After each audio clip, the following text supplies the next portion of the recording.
खुदाविन हजरत मौलाना गणी सलामत दाता सरकारનું મૌલાના શકરી મલુસાઈની હાજર ઇમામના પાક પવિત્ર અને મુબારક નામ ઉપર સલવાત પડો લામરિયા સલ્લલ્લાહુ મુહમ્મદિન વ આલે મુહમ્મદ.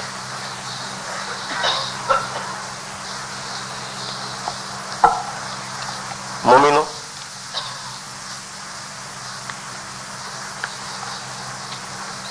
બંદગીનો જે વિષય છે એટલો આસાન નથી. પહેલી વસ્તુ તો એ છે કે ઇન્સાનને ભોગ આપવો પડે છે અને એ ભોગ છે એની નીંદરનો.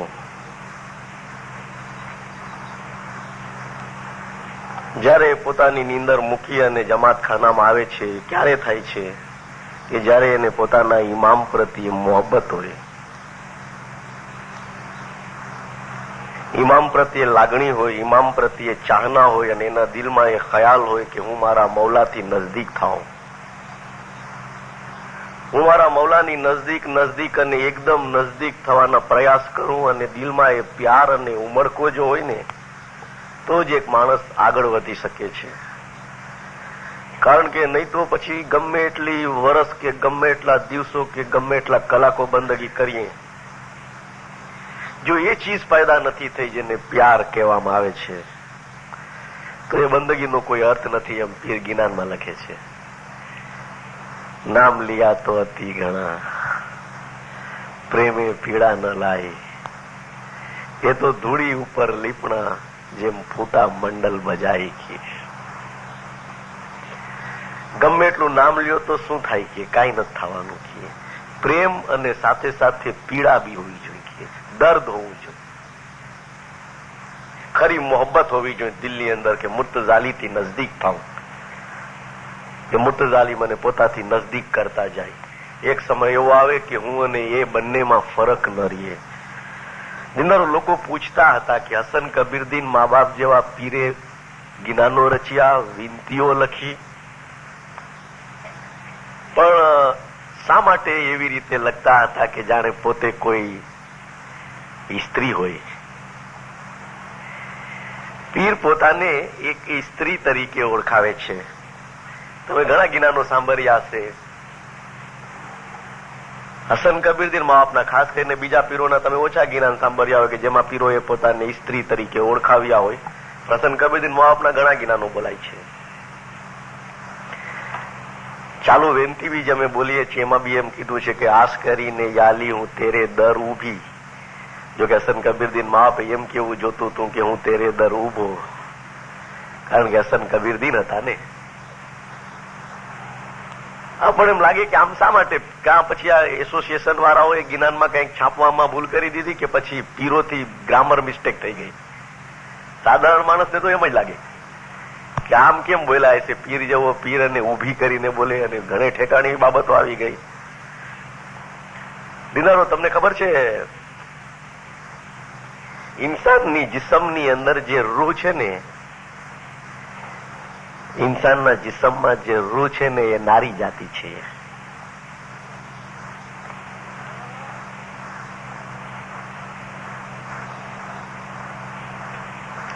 જે રૂહ છે એ નારી જાતિ છે, ઔરત છે, અને જે જિસ્મ છે એ પુરુષ જાતિનું છે. એવું કીધું. રૂહ નારી જાતિનું ને જિસ્મ જે છે એ પુરુષ જાતિ.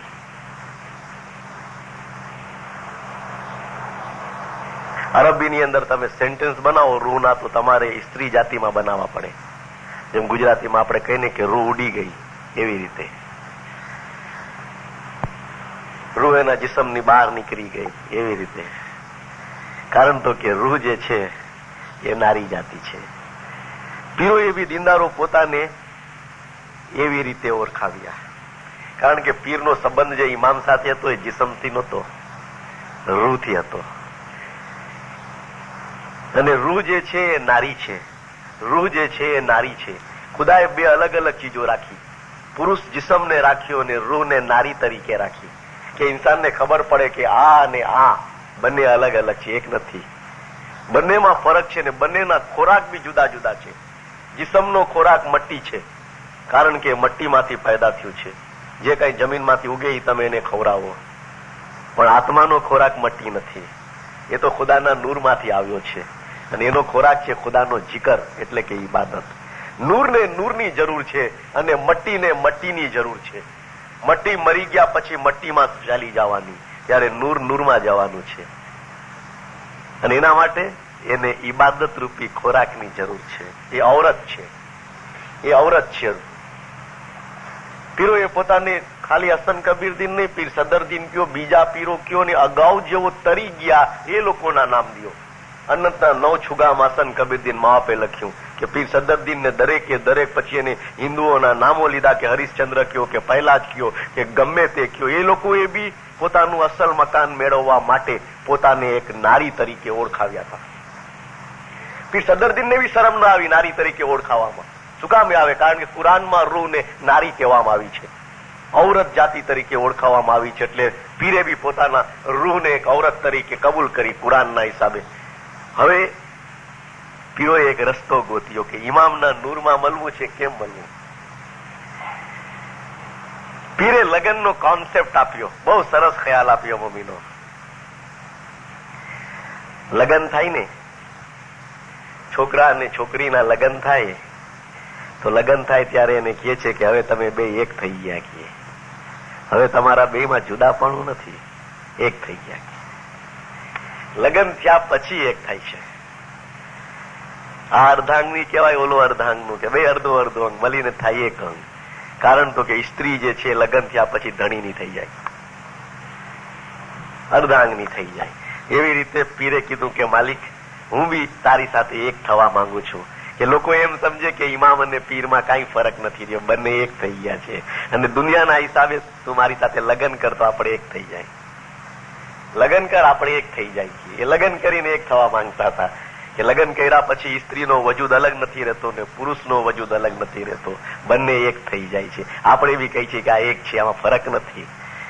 માલિક કે મારી સાથે લગ્ન કરી લેખીએ તો પોતાને સ્ત્રી તરીકે ઓળખાવી. કારણ કે સ્ત્રીમાં એ ભાવના હોય છે કે પૂરી પોતાના પતિ ઉપર નિછાવર થઈ શકે, પોતાનું જૂનું ઘર ભૂલી જાય.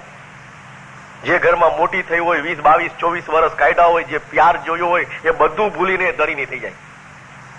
આ ઘર તરફ કદાચ ન બી આવવું પડે તો નહીં આવે, એ નવા ઘરની થઈ જવાની. પીરે કીધું કે હું બી એવી સ્ત્રી છું, તું 40 વર્ષ દુનિયામાં રાખ, 50 વર્ષ રાખ, 60 વર્ષ રાખ કે 70 વર્ષ રાખ, પણ જેથી તું લગ્ન કરીશ એ દિવસથી હું તારી. એટલે કે જે દિવસ મારો આખરી દિવસ હશે દુનિયામાં, અને જે દિવસ તું મને નૂરમાં સમાવી દેવાનો, તે દિવસથી હું તારી. પછી આ દુનિયાને ભૂલી જાય. જેમ છોકરી પોતાના માવતરના ઘરોને ભૂલતી જાય છે અને ધણીના ઘરને પોતાનું ઘર સમજે છે, એ હું તારી સાથે આવી જઈશ. આ પીરના દિલમાં આવો પ્યાર અને આવી લાગણી પેદા થઈ કે ઇમામમાં એક થવાનો આ એક રસ્તો છે.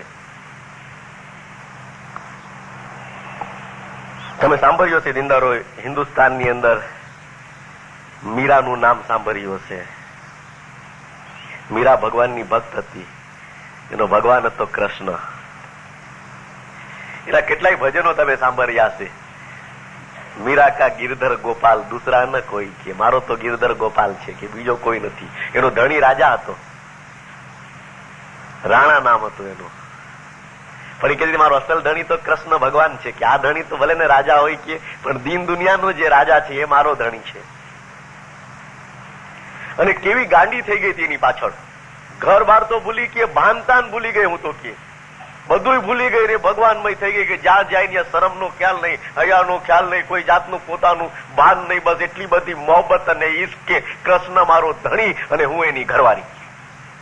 પીરોએ કીધું ને કે અગાઉ જેટલા બી લોકો અસલ ઠેકાણે ગયા ને એ બધાએ પોતાને નારી તરીકે ઓળખાવ્યા. આ તો ખેર નારી હતી જ, એટલે સવાલ નહોતો કે ભગવાન સાથે. અને દિલમાં ને દિલમાં એને લગ્ન કરીને પતિ માની લીધો મૌલાને, કે તું મારો ધણી.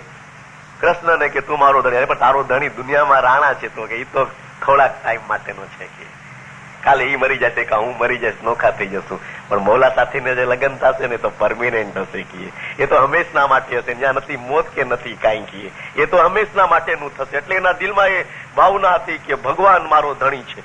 એ બધાને કહેતી ને ગાતી ગાતી તંબુરો હાથમાં લઈને ફરતી હતી. બનારસની અંદર એક પંડિતે મંદિર બનાવ્યો. કૃષ્ણનો ભક્ત હતો એ, 40 વર્ષથી આ બંદગી કરે. બનારસની અંદર ઘર બનાવ્યું હતું. 40 વર્ષથી આ બંદગી કરે, પણ એનો એક નિયમ હતો કે કોઈ પણ બાયડીનું મોઢું ન જોવું કે, કાં તો કે બાયુનું મોઢું જોવાથી વિચારો બગડી જાય છે ને બંદગીમાં ખલલ પડે છે. એ પોતાને બસ પાકો મરદ સમજે ને એવી રીતે બંદગી કરે. કોઈ આવવા નથી. નોખું મંદિર પોતે બનાવ્યું પોતાના ખર્ચે, અને બહાર એક ચોકીદારને બેસાડ્યો કે કોઈ બાયું આવે ને ભગાવી દઈ કે, અંદર ના આવવાની, મારું મંદિર છે કે. મંદિર જો કે ભગવાન કૃષ્ણનું, પણ મેં બનાવ્યું મારું છે કે, કોઈ બીજો ના આવી શકે. અને ઓલી મીરા એક વખત ગાતી ગાતી નીકળે છે, જોયું કે કૃષ્ણનું મંદિર, કૃષ્ણ તો કે મારો ધણી કે. પછી એને ખ્યાલ ક્યાંથી છે, તો ગાતા ગાતા અને ઓલો તંબુરો વગાડતા ઓલો ચોકીદાર જોતો રહ્યો, કાકા ભાઈ ગાય નાચે કે, દીવાનાની માં બગી જોતો રહી ગયો, અને મીરા ઘૂસી ગઈ મંદિરમાં, અંદર વહી ગઈ. એ અંદર પહોંચી ગઈ. ઓલા પંડિત તો બેઠા હતા. અચાનક ધ્યાન દયો, તંબુરાની અવાજ આવી, જોયું તો ઓલી મીરા ઉભી છે સામે. એના તપમાં ભંગ થઈ ગયો. 40 વર્ષની ટેક તૂટી ગઈ. અરે ક્યાં બાઈ આવી ક્યાંથી ગયા? અરે આજાનું મોઢું જોઈ લીધું મેં કે. 40 વર્ષ ત્યાં બાઈનું મોઢું નતું જોયું કે. એટલા માટે તો નોખું મંદિર હતું એનું. અને ઈચ્છા હતી કે આવી રીતે જ મરી જાય ત્યાં સુધી બંદગી કરે અને અસલ મકાને જાય. એકદમ રાડો પાડવા માંડ્યો, ગાંડો થઈને. કોને આવવા દીધી આને? ચોકીદારની અવાજ દીધી. ઓલો બિચારો ગાંગો વાંગો થઈને આવ્યો, મને કઈ ખબર ન પડી કે. હું આમ તો બધાને રોકું કે પણ નાચી નાચતી આવી ને એમાં હું રહી ગયો જોવામાં કીએ, અને ઘૂસી ગઈ અંદર કીએ. મારો જરાય વાંક નથી, મારો વાંક જ નથી આની અંદર કીએ. ઓલી મીરા કે છે કે શું છે, મારી સાથે વાત કરને કીએ. તો આવી કેમ કે આ મંદિર મારું છે કે. મંદિર તારું નથી, મંદિર તો મારા ધણીનું છે, કૃષ્ણનું છે, ને કૃષ્ણ મારો ધણી છે કે. એ બધું ભલે હોય કે નીચે ઉતર પહેલે કે મારા મંદિરમાં નહીં કીએ. તું નીચે વહી જા કે હું કોઈનું મોઢું નથી જોતો બાઈનું કીએ. શાબાશ કીએ, તું મરદ છો તો કે આ મરદ છું ને ઔરતનું મોઢું નથી જોતો કીએ. કેટલા વર્ષથી પંડિત બંદગી કરસ કીએ? 40 વર્ષ થયા કીએ.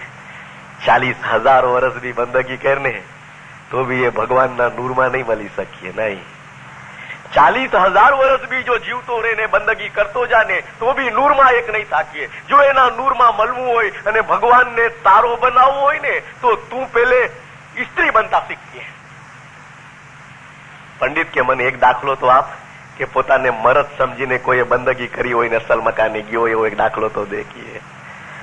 તું પોતાને મરદ સમજે તો 40 વર્ષમાં તે શું પ્રાપ્ત કર્યું એ કે. બસ તું તારું કે તે શું પ્રાપ્ત કર્યું 40 વર્ષમાં, અને હજી બી તું કરતો જા. જિંદગી બરબાદ થઈ જવાની કાંઈ નહીં મળે. આ મને જો કે મને 2-5 વર્ષમાં મળી ગયો બધું.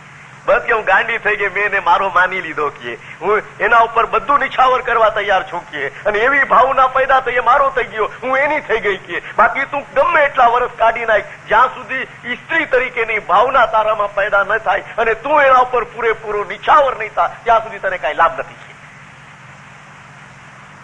પીરોને ખબર હતી આ વાતની કે મૌલાને પોતાનો બનવું હોય તો પોતાને સ્ત્રી બનાવો અને મૌલાને પુરુષ બનાવો કે. અને કહ્યું કે માલિક તું ધણી છો ને હું તારી ઘરવાળી છું, છોકરી છું, એક બાળા છું. અને પાછી કેવી બાળા? પોતાને ખૂબસૂરત સમજતી હોય તો એને જરાક ઘમંડ આવી જાય કે મને જોવા વાળા ઘણાય છે કે કોઈ ને કોઈ માંગા આવ્યા જ કરે છે કે. એટલે એ તો પછી આમ ના પાડતી જાય. પણ તું એમ બી નહીં સમજતી કે પીર બહુ સમજદાર હતા. રૂપારી બી નહીં સમજતી, પૈસા વાળાની દીકરી બી નહીં સમજતી. ગરીબ સમજજે અને ઉપરથી પાછી કદરૂપી સમજજે. બધા અવગુણ વાળી જે છોકરી હોય ને એવી તું તને સમજતી જા. પીર હસન કબીર તો એમ જ કહેતા હતા, બધા અવગુણ મારામાં છે, હું રૂપવાળી બી નથી કે. મારામાં કોઈ એવા સારા ગુણ નથી માલિક, તે છતાં હું તને ચાહું છું. તે છતાં મારી ઈચ્છા છે કે હું તારી સાથે લગ્ન કરું અને તું આવ અને મારો હાથ પકડ. યા મૌલા અબળા તે આતુરતી ઘણી, નયણે જરે છે નીર, તમ નર ને નાર્યું ઘણી, મારી જાણો ને પીડ. હસન કબીરદીન લખે છે, બહુ આતુર છું. અબળા એટલે જવાન બાઈ છોકરી. બહુ આતુર છું મૌલા કીએ, આંખોમાંથી આંસુ પડી રહ્યા છે તારા વિયોગમાં. નયણે જરે છે નીર, તમ નર ને નારીયું ઘણી કીએ. તને તો ઘણી બાઈઓ મળી જતી હશે. કૃષ્ણને બી 300 ઉપર ગોપીઓ હતી કીએ, કોઈ કે 1600 ગોપીઓ હતી. અરે તને બી ઘણું છે તારી પાસે, તારી પાસે ઘણું છે કીએ. કેટલી નારીઓ મળશે, મારાથી રૂપવાન મળશે, પણ મારી આંખના આંસુ જો નયણે જરે છે નીર, એ આંસુને જોઈને મને કબૂલ કર કે હું તારા પ્રેમમાં રોઈ રહી છું કીએ.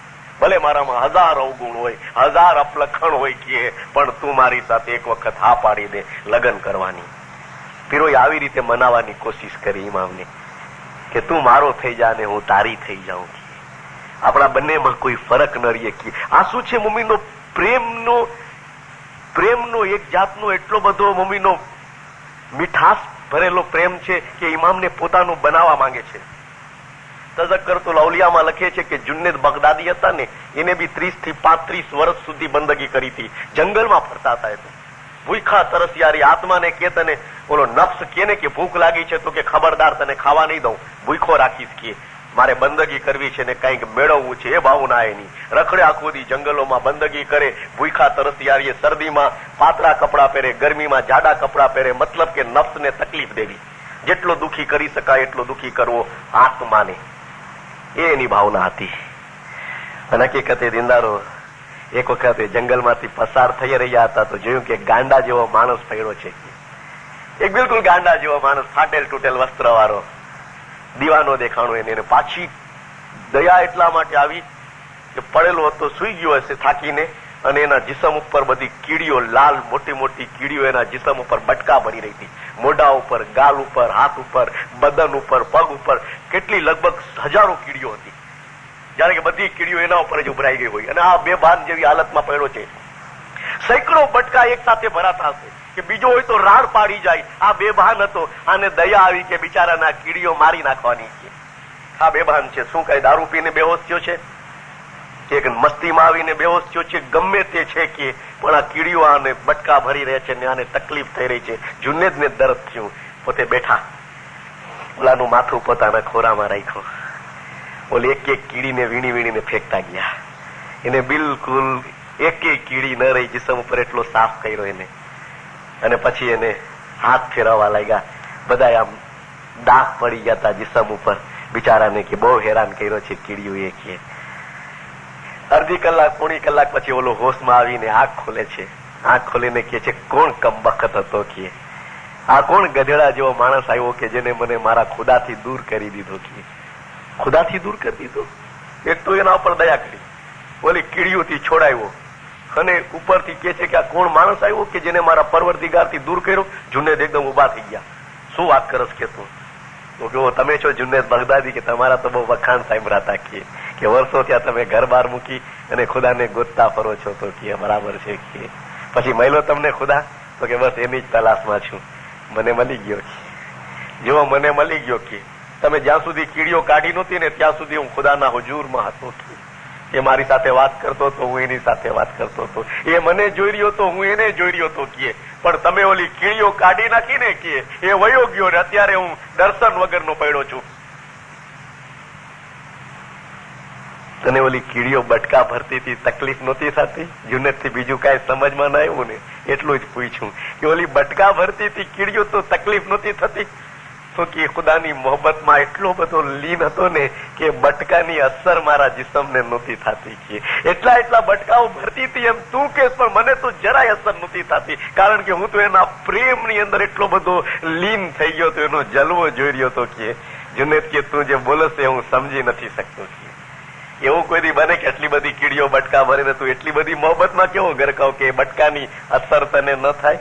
ત્યારે ઓલો કે છે કે જુનેદ, તમે સાંભળ્યું છે અલ્લાહના રસૂલ ફરમાવતા હતા અને કુરાનમાં લખેલું છે કે હઝરત યુસુફ બહુ ખૂબસૂરત હતા પૈગંબર. ઓનો દીવાનો જુનેદ બગદાદીને કે છે કે યુસુફ પૈગંબર બહુ ખૂબસૂરત હતા અને જુલેખાની ઈચ્છા હતી કે યુસુફ સાથે લગ્ન કરે.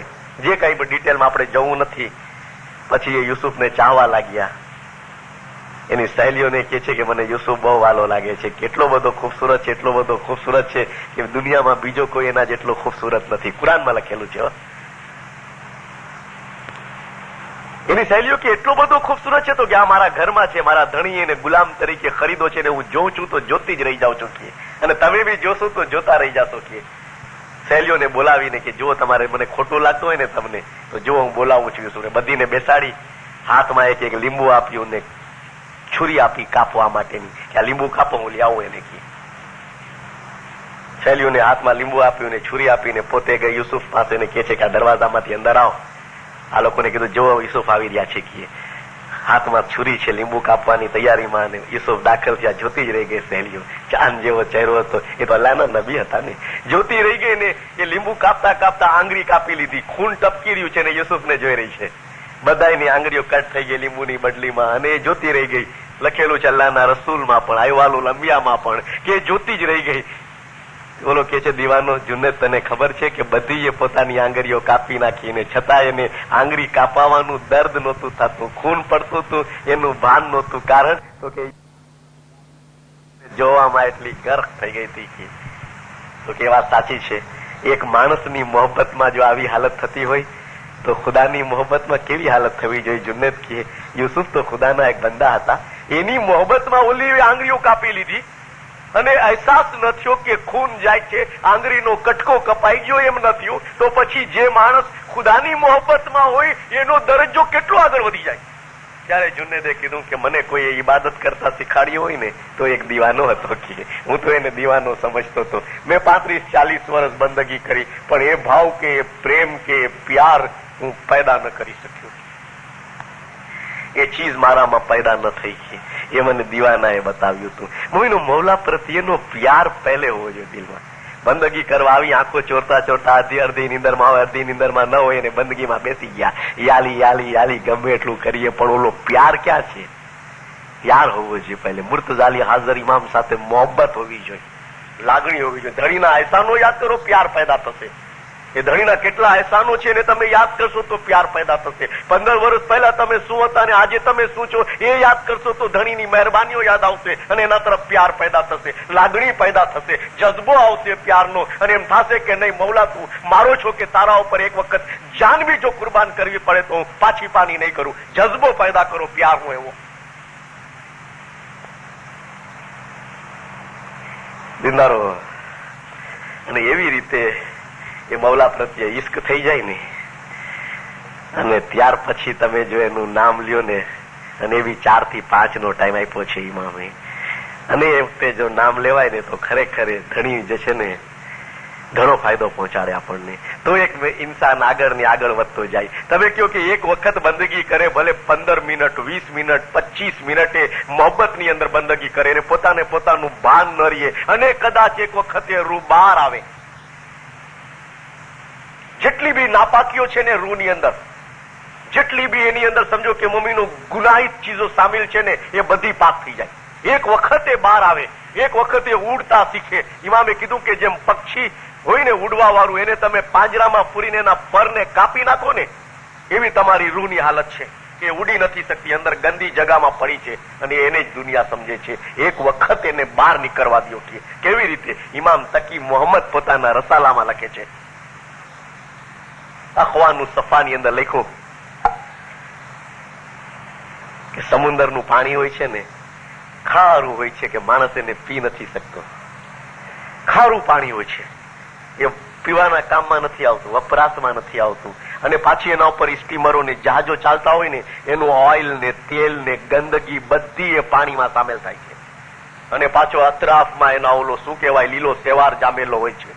ગંદુ પાણી મોઢામાં નાખવાનું મન ન થાય. અને પાછું ખારું એટલું કે માણસો પીએ જ નહીં એને. પણ એ પાણી જયારે સૂરજની ગરમી એના ઉપર પડે છે ને આ પાણી ગરમ થાય છે, ભાપ બને છે ને ઉપર ઉડે છે. એક વખત ઉપર ઉડે છે, પણ ઉપર ઉડે છે, પણ ઉડે છે કેવી રીતે? પહેલે તો ગરમી સહન કરે છે, સૂરજનો તડકો સખત એના ઉપર પડે છે, પછી એ પોતે શેકાય છે, ગરમ થાય છે અને પછી ભાપ બને છે અને ઉડે છે. થોડી તકલીફ પડે છે, પણ ઉડ્યા પછી જયારે ઉપર જઈને પાછું આવે છે ને વાદળાના રૂપમાં અને વરસાદ વરસે છે, એ જ સમુદ્રનું પાણી કે જે જોવાનું મન નહોતું થતું, એ જ સમુદ્રનું પાણી કે જેની અંદર ખારાશ ભરેલી હતી, એ જ સમુદ્રનું પાણી જેમાં કેટલી પ્રકારના ઓઇલ ભરેલા હતા, પણ જયારે ઉપરથી પડ્યું તો મીઠું સાકર જેવું કે તમે કહો કે આ પાણી તો નિયામત છે, આ તો ખુદાની રહેમત છે, કેટલી મીઠાશ છે આની અંદર. સંત કબીર, સંત તુલસીદાસે લખ્યું ને, ઉત્તમ જન સો મિલત હી, અવગુણ સો ગુણ હોય, ઘનસંગ ખારો ઉધી મિલી, બરસે મીઠી તોય. ઘનસંગ એટલે સમુદ્ર ખારો હોય અને ઉદય મળેલી હોય એની અંદર, પણ ઉપરથી વરસે ને તો મીઠી થઈને વરસે. એક વખત રૂ બહાર જાય અને જીસમ આવે ને તો એકદમ પવિત્ર થઈને આવે ને એટલી બધી રોશની લઈને આવે કે તમે અહીં બેઠા બેઠા કહી શકો કે દુનિયાના ચારેય ખૂણામાં શું થઈ રહ્યું છે. અહીં બેઠા બેઠા તમે ભવિષ્યવાણીઓ બાકી શકો, તમારી રૂહ જોઈ શકે કે દુનિયામાં શું બની રહ્યું છે, પેરિસમાં મૌલા શું કરી રહ્યો છે એ તમે અહીંથી કહી દો. કારણ કે તમારી રૂહની અંદર એ તાકાત છે કે બહાર નીકળીને જોઈ શકે છે. એની આંખો અમારી આંખો કરતા બહુ તેજ હોય છે જો રૂહ બહાર આવી જતી હોય તો. અમે તો ખાલી 150, 200 કે 300 ફીટ સુધી જોતા હશું. એ આખી દુનિયા જોઈ લઈએ જો એક વખત બહાર આવે તો. પણ એને બહાર કાઢવી કેમ? તો પાણી કેમ ગરમ થયું ને ખદખદું, ખદખદીને જેમ તમે કરતા હો ને ચા બનાવતા હો તો પાણી ઉબલતું હોય, એમાં બુલબુલાઓ ઉડતા હોય એની અંદર, એમ ખદખદાવો પેલે. આસાનજી ચંદન થાઓ તો ચેતીને ચાલો અને ઘસાવો અપની દેહ કીએ. ઘસનતા ઘસનતા સોરમ છૂટે એવી ઉત્તમ કર્યો કમાઈ કે. પહેલે ઘસાવ પોતાને. ઉત્તમ કમાઈ કરવી છે, એ ચીજને પ્રાપ્ત કરવી છે. ચંદન જેવું થવું છે, ખુશ્બોદાર લાકડી હોય છે ને એના જેવું થવું છે તો પહેલે ઘસાતું. પહેલે તું પોતાના જિસ્મને ઘસાવ. પહેલે તકલીફ સહન કર, ઉઠ ખાટલામાંથી, આવ જમાત ખાને, કર બંદગી, મોહબ્બત પેદા કરને થઈ જાય માલિકનો. પછી તને ખબર પડે કે ચંદન શું ચીજ છે અને ઘસાવાથી આત્માને કેટલો લાભ થાય છે. કેવી રીતે મીઠું થઈને વરસે છે આસમાન ઉપરથી. ક્યાં ગઈ બધી ખારાશ? ખારાશ ક્યાં ગઈ? બધી ખારાશ વહી ગઈ. બધી ખારાશ વહી ગઈ. બધા ગુનાઓ ને પાપો જે રૂહ પર હોય છે ને બધા વયા જાય છે. ત્યારે સઘળા ઘટના ચોર કે લાયગા નાસવા ને બધા નાસી જાય.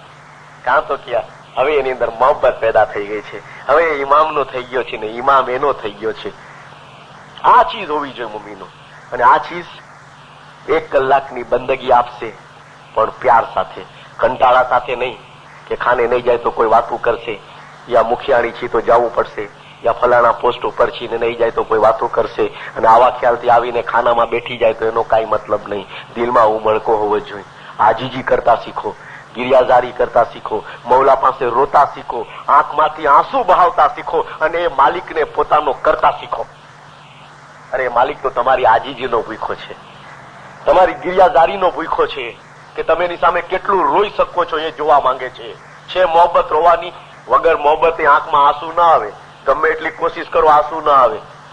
જો મોહબ્બત હોય ને સાચી તો જ આંખમાં આંસુ આવે. ઈમાનદાર માણસો મુર્તઝાલી હાજર ઇમામના દીદાર કરે ને, હાજર ઇમામ પધાર્યા હોય, જાહેરી દીદારની વાત કરું છું, હાજર ઇમામ પધાર્યા હોય ને જો ઈમાનદાર હોય ને મૌલાને માનતો હોય સાચી રીતે, એની આંખમાં આંસુ આવી જાય. પણ જે મૌલાને ફક્ત એક માણસ સમજતો હોય, એટલું એનું ઈમાન ચુસ્ત ન હોય, એ 2 કલાક બી ઇમામના તરફ જોયા રાખે તો એની આંખમાં આંસુ નહીં આવે. કારણ તો કે એના દિલમાં એ મોહબ્બત, એ પ્યાર કે ઇમામ પ્રત્યેની એ લાગણી નથી. અને એક સાધારણ માણસ કે જે ઇમામને બધું સમજે છે, એક ઝલક બી ઇમામની જોવે તો ઓલી નૂરની કિરણોને ઝીલી ન શકે ને આંખમાંથી આંસુ પડવા માંડી જાય. આ એનું ઈમાન છે, આ એની મોહબ્બત છે. ભલે મોહબ્બત પેદા કરવી, એવી મોહબ્બત પેદા થાય તો પછી બંદગીની અંદર લિજ્જત પ્રાપ્ત થાય. બાકી જો લિજ્જત નહીં આવે ને તો કંટાળો આવશે, ને કંટાળો આવશે તો ખાને આવવાનું મન નહીં થાય, ને ખાને આવવાનું મન નહીં થાય, આ જિંદગી બરબાદ થઈ જવાની. કારણ કે સુલતાન મોહમ્મદ સાહેબ ફરમાવ્યું કે જેની ઇબાદત કરવાની આદત નથી, જેની ઇબાદત કરવાની આદત નહીં હોય તેની દુનિયા તથા તેનો દીન સર્વે બરબાદ જશે.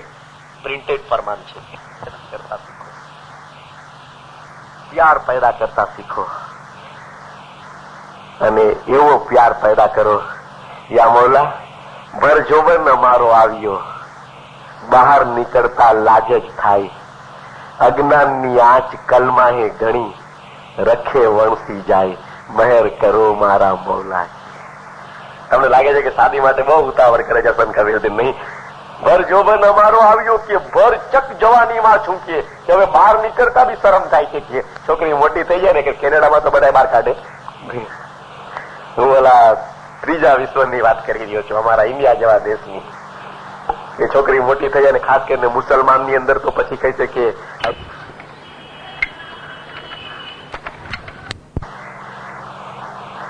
ભર જોબન અમારો આવ્યો કે બહાર નીકળતા લાજ જ થાય, અજ્ઞાનની આંચ કલમાહે ઘણી, રખે વણસી જાય. આપણો જાહેરી મતલબ કેમ કરીએ કે માલિક છોકરી જવાન થઈ ગઈ અને હવે તું લગ્ન નહીં કર, કુંવારી રહેશે, બહાર નીકળશે ને કઈ ગડબડ થઈ જશે તો હસન કબીરદીન એવું કે છે. પણ નહીં, યા મૌલા હવે હું એ હદે પહોંચી ગઈ છું, બંદગીની અંદર એટલી આગળ વધી ગઈ છું. હસન કબીરદીન કે તારી મોહબ્બતની અંદર ભર જોબન આવ્યું એટલે એટલી હદે આવી ગઈ છું કે હવે મોઢું બંધ નથી રાખી શકતી. હવે આ અંદરની જે ઉમળકો છે ને એ બહાર નીકળવા માંગે છે. હું દબાવું છું, એ વધારે જોશમાં આવે છે. હું દબાવતી જાઉં છું પણ હવે એકદમ એવું થાય છે કે બહાર આવી જાય હું કહી દઉં. અને જો એ મારા મોઢામાંથી બહાર નીકળી જશે ને મોહબ્બતની અંદર, તો માલિક દુનિયા અજ્ઞાન છે, એ સમજી નહીં શકે. એને મંસૂરને ફાંસી આપી હતી, કારણ કે મંસૂર બી જયારે સહન નહોતો કરી શક્યો ને ત્યારે એને કહી દીધું હતું આનલ હક, આનલ હક, આનલ હક ની અવાજ આપી તો લોકોએ કીધું દઈ દો ફાંસી એને, કે આ ખુદાનો દાવો કરી રહ્યો છે, કે હા અનલ હક કહી રહ્યો છે કે આને ફાંસી દો, કે અને એને ફાંસી દીધી હતી એને. કે ઇમામ શાહ કરીમે પૂછ્યું હતું કે તમને ખબર છે અલ હિલ્લાજ કોણ હતો? આજ મંસૂરને ઇમામે યાદ કર્યો, શાહ કરીમે પોતાના ફરમાનની અંદર. કારણ કે એ બી પછી હદ વતાઈ ગઈ ને, એટલું બધું પ્યાર પેદા થઈ ગયો તો ને માલિકનો થઈ ગયો કે બરદાસ્ત ન કરી શક્યો અને એને મોઢામાંથી કઈ નાખ્યું. પીર કે હું રોકું છું પણ રોકાતું નથી. હવે માલિક એટલું ફીટોફીટ થઈ ગયું છે, હવે જો તું લગ્ન નહીં કરને તો બધાને કહી દઈશ. અને પછી તો યાદ રાખજે કે અજ્ઞાનતા ઘણી છે દુનિયાની અંદર. કે બાયઝીદ બોસ્તામી હતા ને મૌલાના રૂમી પોતાની મસનવીમાં કહે છે, બાયઝીદ બોસ્તામી બંદગીમાં બેસતા ને પછી ગાંડા ગદડવા બનતા. કે મૌલાના રૂમી લખે છે મસનવીની અંદર કે પછી જોશમાં આવી જાય પછી લવારા કરે કે આમ મોહબ્બતની અંદર એને પોતાને ભાન ન હોય કે શું બોલે છે. એની જબાન હલતી હોય ને બોલતા હોય મન ખુદાયમ, મન ખુદાયમ, મન ખુદાયમ. કોને લખ્યું? મૌલાના રૂમીએ લખ્યું. હું ખુદા છું, હું ખુદા છું, હું ખુદા છું, એવી એની નિંદરમાં બંદગીની અંદર આંખો બંધ હોય ને લવારા કરતા હોય. એના ચેલાઓ જે મુરીદો હતા ને એ સાંભળે કે આ બાયઝીદ પોતાને શું બોલાવે છે. કે એક વખત બધું સાંભળ્યું આ તો એમ કે છે કે હું ખુદા છું, ક્યારે કાફર થઈ ગયો છે, કાફર. કે બાયઝીદને કીધું કે મહાત્મા તમે બંદગીમાં શું બોલતા હતા? કે શું બોલું તો મને તો કઈ ખબર નથી. કે હું તો એનો થઈને બેઠો તો કે ના તમે બહુ ખરાબ વાત બોલ્યા હતા. શું બોલ્યો તો? તો તમે કીધું કે હું ખુદા છું, હું ખુદા છું, એમ બોલ્યો તો કે હા તમે એમ બોલતા હતા. અને એમને બહુ ખરાબ લાગ્યું કે એવું ન બોલવું જોઈએ. બરાબર છે, ખુદાનો દાવો ન કરવો જોઈએ. નહીં તો કે ના હવે હું કાલ બોલું ને કે તો તમે બધા મને મળીને મારજો. કે નાખો તમારી પાસે છુરાઓ રાખો, કે કટારીઓ રાખો, કે જે મને મારશે ને એને સવાબ થશે. કાં તો કે ખુદાનો દાવો કરનારને તમે મારી જાજો. બધા જે વાત વાજબી છે કે ખુદાનો દાવો કરી કાફર કહેવાય, એને તો મારવું જ જોઈએ. તમે બધા મારો કે બસ જેને જેટલી તાકાતથી મારવું હોય એટલી તાકાતથી મારજો. પણ ક્યારે? હું મન ખુદાયમ બોલતો હું ક્યારે. મૌલાના રૂમી પોતાની મસ્તી માં બીજી રીતે પાછો કાંઈક કર્યો, નશો આવ્યો અને શરૂ કર્યું મન ખુદાયમ, મન ખુદાયમ. એ પોતાને ભાન જ નથી. કીએ અને બધા ચેલાઓને એમ કે અમે ગરા લૂંટી લઈ છીએ. ધડાધડ પડ્યા માથે, કોઈ માથા ઉપર વાર, કોઈ હાથ ઉપર, કોઈ સાતર ઉપર, કોઈ પગ ઉપર, જ્યાં ઠીક લાગે, કોઈ પેટ ઉપર, જ્યાં ઠીક લાગ્યો ત્યાં વાર કરી દીધો કે આપણે મારીને સવાબ લૂંટી લઈ. અને એક પછી એક ચીખ બલંદ થતી ગઈ. અડધી કલાક પછી બાયજીદે જોયું તો બધા ચેલાઓ તડપી રહ્યા છે. જેને જ્યાં બાયજીદને માર્યું હતું ત્યાં પોતાને લાગ્યું હતું. જેને પેટ ઉપર વાર કર્યો એનું પેટ ચીરાઈ ગયું હતું. જેને ખંભા ઉપર વાર કર્યો એનો ખંભો ચીરાઈ ગયો હતો. જેને માથા ઉપર વાર કર્યો એનું માથું ચીરાઈ ગયું હતું. બાયજીદે જોયું આ લોકો સમજતા નથી. કે અરે તમે બાયજીદને મારો છો. બાયજીદ બોલે છે મન ખુદાયમ, હું નથી બોલતો કે યાર મી કોયત. એ પોતે દિલમાં આવ્યો હતો. કે એ ધણી પોતે આવીને એ બોલતો હતો મન ખુદાયમ. બાયજીદ તો હતો જ નહીં. કે એ તો હતો જ નહીં. આવી એ ધણી પોતે બોલતો હતો કે મારી તાકાત શું છે. તમે વાંચ્યું સુલતાન મોહમ્મદ શાહનું પ્રિન્ટેડ ફરમાન છે. જુમ્મા ભગતને ઇમામ પૂછે છે કે તારો શું દરજ્જો છે, જમાતને કહી દે. કે ફરમાનની ચોપડીમાં લખે છે ત્યારે જુમ્મા ભગતે કીધું કે ખુદાવીન, જયારે હું બંદગીમાં બેસું છું ત્યારે મને પોતાને સહી ખુદા સમજુ છું. ફરમાનની ચોપડીમાં લખેલું છે હું મને પોતાને સહી ખુદા સમજુ છું. ઇમામે એને કીધું કે જમાતને કે તારો દરજ્જો શું છે બંદગીમાં. જમાત સાંભળે. કે ઇમામનું આપણે સાંભળીને આપણને લાગે કે ઇમામ તો ખાલી ફરમાન કરે છે. મૌલાએ પોતાના મુરીદને કેવડાવવા લગાડ્યું કે તું જમાતને કે બંદગીમાં તારો દરજ્જો. તો કે મારો દરજ્જો ખુદાના બરાબર છે, હું સહી ખુદા છું. બાયજીદ એ તો કહેતો હતો કે આ સમજતા નથી. આ ખુદા ઉપર વાર કરવા ગયા. અરે ખુદાને તમે મારી નાખશો. ત્યારે બાયજીદ નહોતો. કે મંસૂર અનલ હક બોલતો તો મંસૂર નહોતો. અરે એ તો ઓલો આવી ગયો તો. તમે એમ સમજો છો કે હું બોલું છું? નહીં, યાર બોલે છે મારો. એ ધણી બોલી રહ્યો છે. એ મારો થઈ ગયો ને હું એનો થઈ ગયો. હવે એમાં જરાય ફરક નથી. એક થઈ ગયા છીએ. અમે અલગ અલગ નથી. તમે એમ નહીં સમજો કે આ માણસ છે તો ખુદા બની ગયો છે. અને એ તાકાત છે બંદગીની અંદર એક થવાની એ તાકાત બંદગીની અંદર છે. મમ્મીનો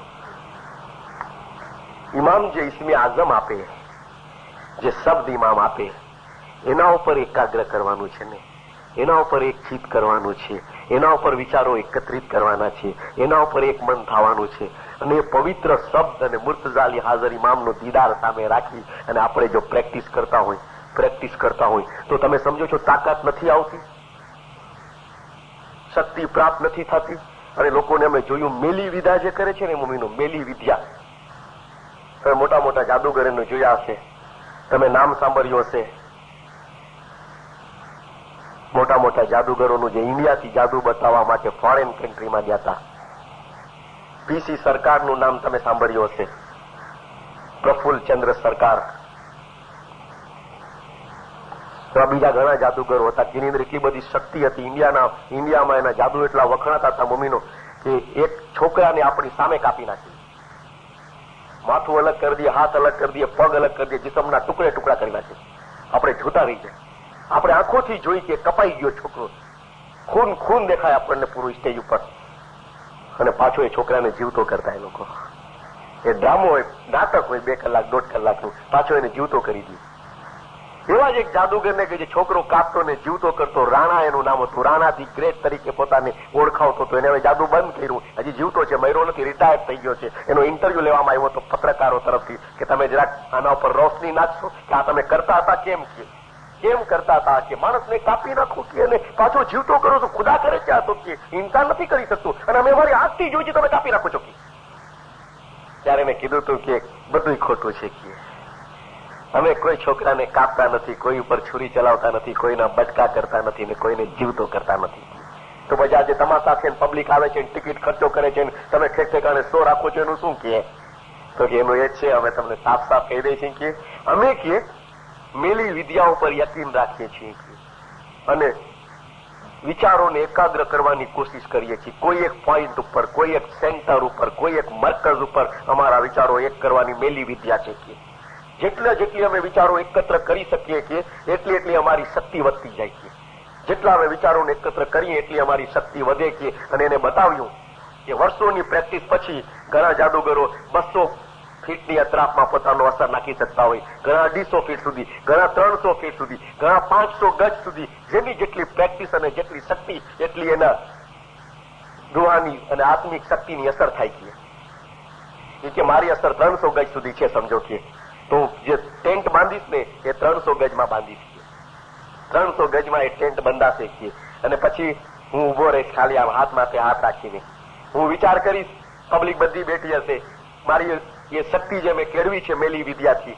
હું વિચાર કરીશ કે એક નાનકડો 12 વર્ષનો છોકરો આવીને ઉભો છે, તો આ બધા જેટલા 5000 માણસો બેઠા હશે ને એને એમ જ દેખાવાનું કે બરાબર છોકરો આવીને ઉભો છે. પછી હું વિચાર કરીશ કે છોકરાએ ફલાણો ડ્રેસ પહેર્યો છે એટલે માણસોને દેખાશે કે છોકરાનો એ ડ્રેસ છે. હું કલ્પના કરું છું ને લોકો એને જુએ છે કે હું કલ્પના કરું છું, લોકો જુએ છે એને. હું કલ્પના કરીશ કે એ છોકરો એક સીડી લગાવેલી છે, એના ઉપર ચડી રહ્યો છે, તો લોકો જોશે કે એક સીડી લાંબી છે, એના ઉપર છોકરો ચડે છે. પછી હું એવી કલ્પના કરું કે સીડીનો જે ઉપરનો એન્ડ છે ને એટલો બધો ઊંચો છે કે કોઈને દેખાતો નથી, તો માણસો જોશે કે એનો બીજો એન્ડ તો દેખાતો જ નથી. પછી હું કલ્પના કરું કે છોકરો ઉપર ચડતા ગાયબ થઈ ગયો અને લોકો હવે એને જોઈ શકતા નથી, તો બધા લોકો સમજે કેટલો ઉપર ચડી ગયો, દેખાતો જ નથી હવે.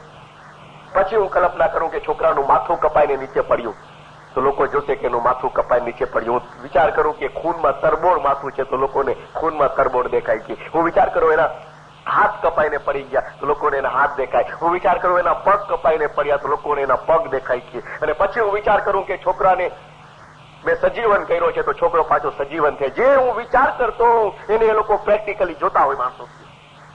પછી એને કીધું કે જે અમે સામિયાનો બાંધ્યો હોય કે એના માટે એની બહાર ઉભા રહીને તમે જુઓ ને તો તમને લાગે કે જાદુગર ઉભો છે, પબ્લિક બેઠી છે ને કોઈ તમાશો નથી થતો.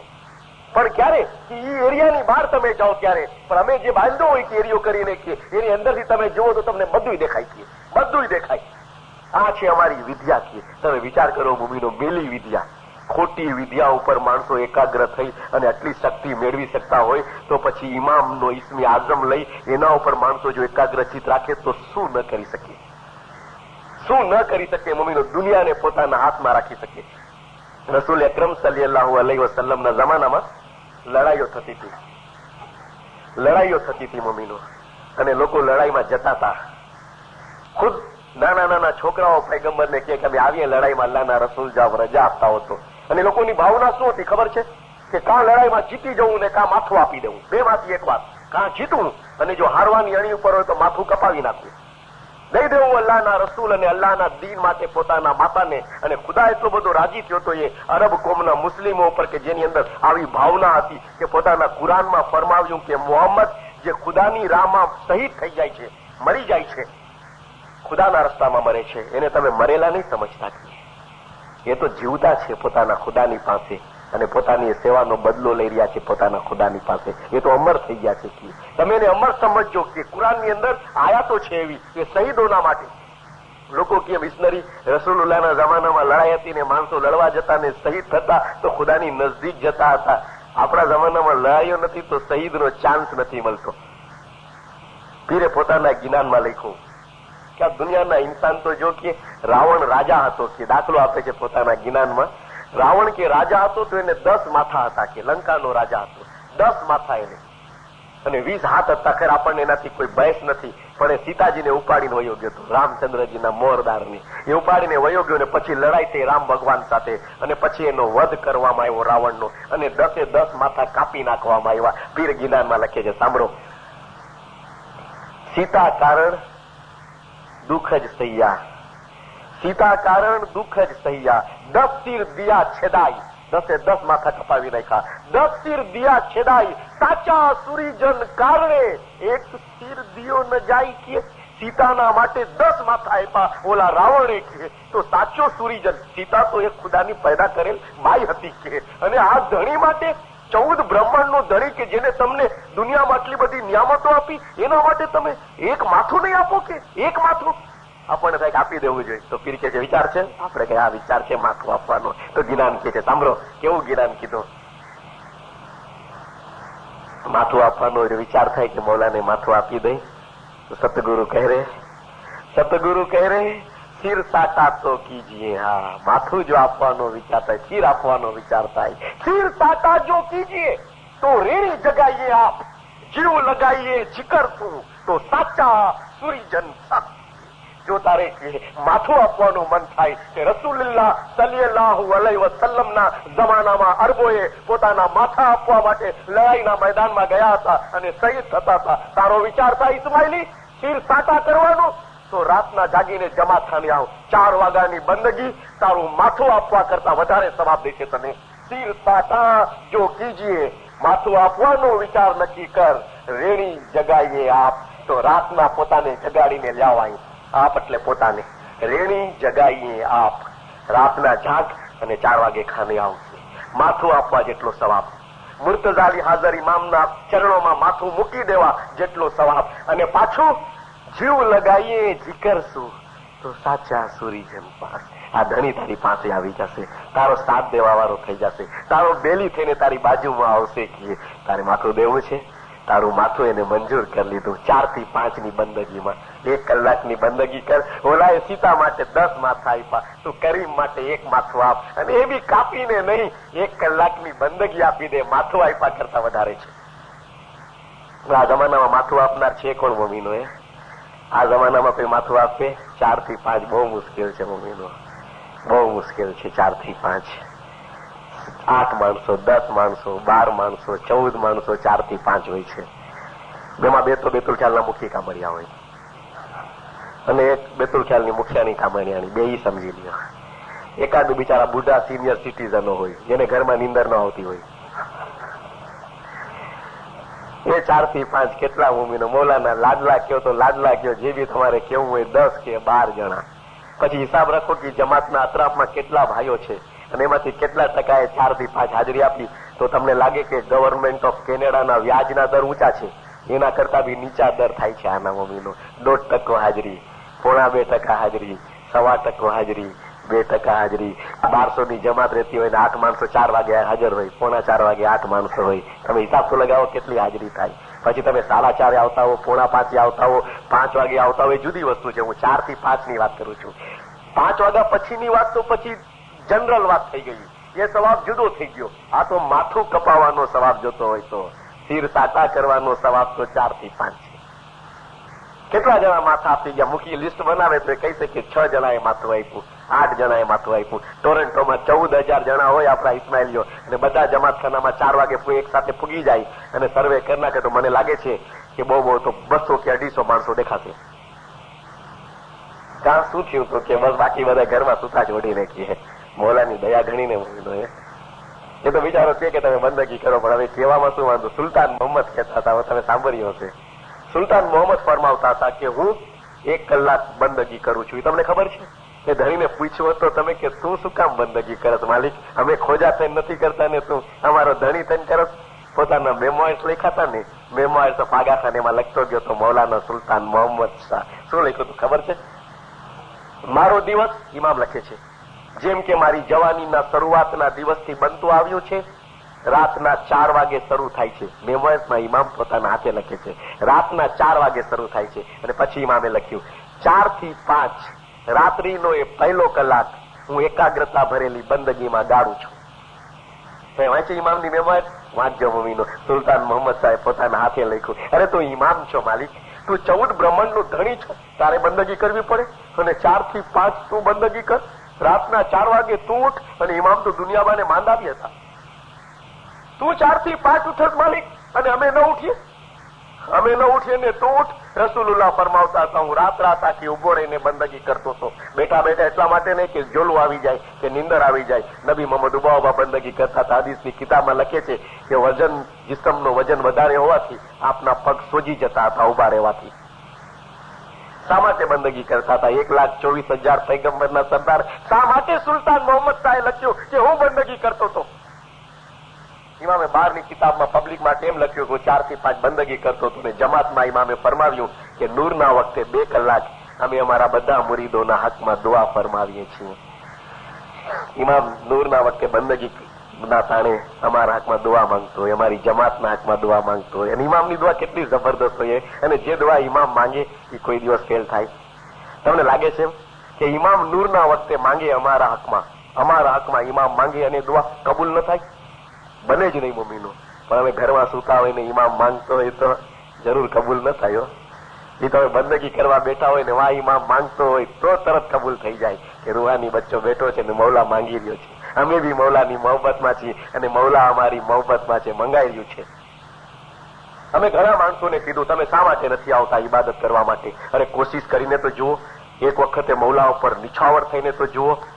તો કે મિશનરી તમને બધું બોલતા આવડે કે બાયુના પ્રોબ્લેમ નોખા હોય, ભાઈઓના પ્રોબ્લેમ નોખા હોય, ઘરના પ્રોબ્લેમ નોખા હોય કે અને ક્યાંથી થાય બધું કે ઠીક છે કે નહીં કરીએ બંદગી. સાંજે ખાની આવશું, ચાંદ્રા શુક્રવારના આવશું, સવારે સતારામાં આવશું, સારો જુડો હોય છે એ દિવસે આવશું, અને મરી જશું ત્યારે બાપો પૂછશે તો સમજાવી દઈશું એને બી.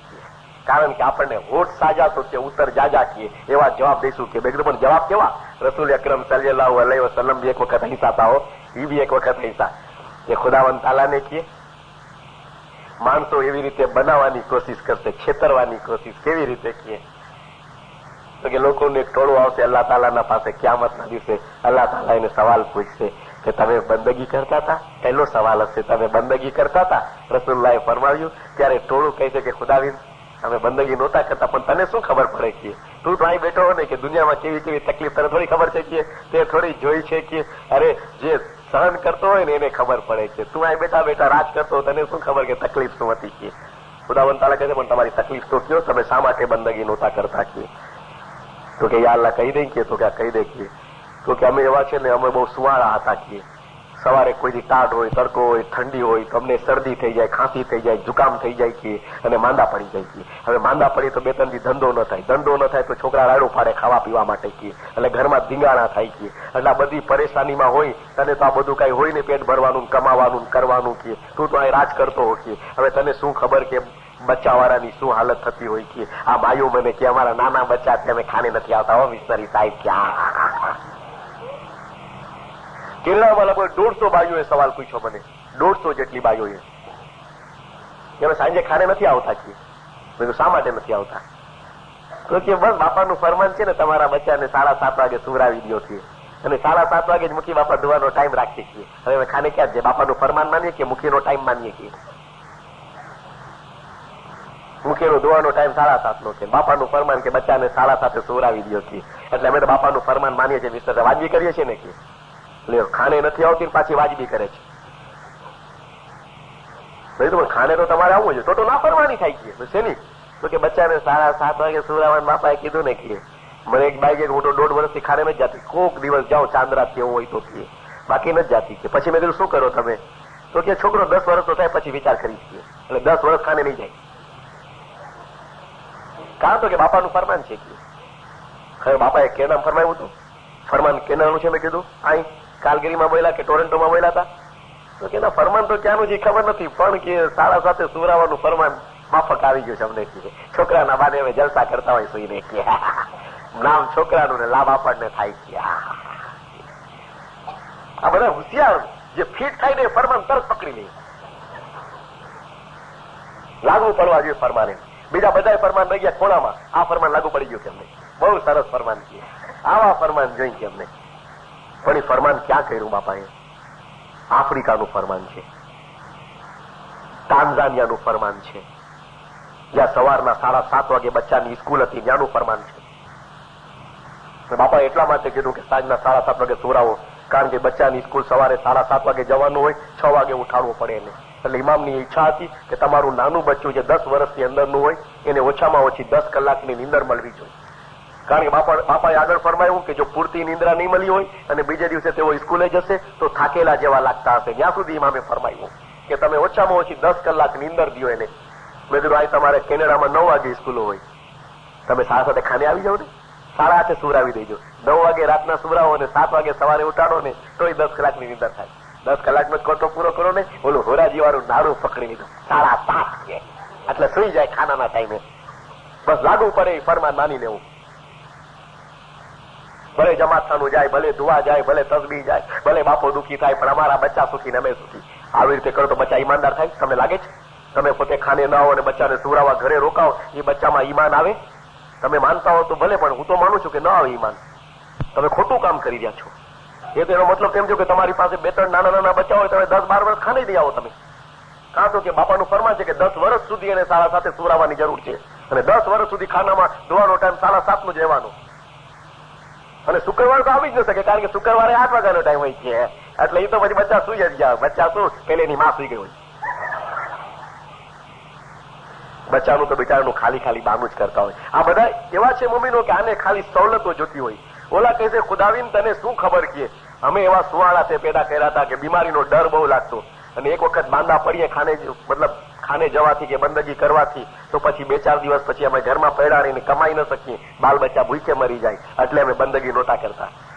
ખુદાવન કહે છે તમે સાચું કહો છો? પૈગંબરે ફરમાવ્યું તો એ કહે છે કે બિલકુલ સાચું કહે છે ખુદાવીન. બીમારીના ડરથી જ અમે નહોતા ઉડતા છીએ અને બંદગી નહોતા કરતા. ખુદાવીન કહે છે કે તમારા સવાલનો જવાબ મેં પહેલાથી તૈયાર રાખ્યો હતો. કીએ હુકમ આપશે કે મારા અય્યુબ પૈગંબરને હાજર કરો. કીએ પૈગંબર હઝરત અય્યુબને પેશ કરવામાં આવશે. અલ્લાહના રસૂલે ફરમાયું હઝરત અય્યુબ કે જેના જિસ્મમાં કીડાઓ પડ્યા હતા, જેનું ગોશ સડી ગયું હતું,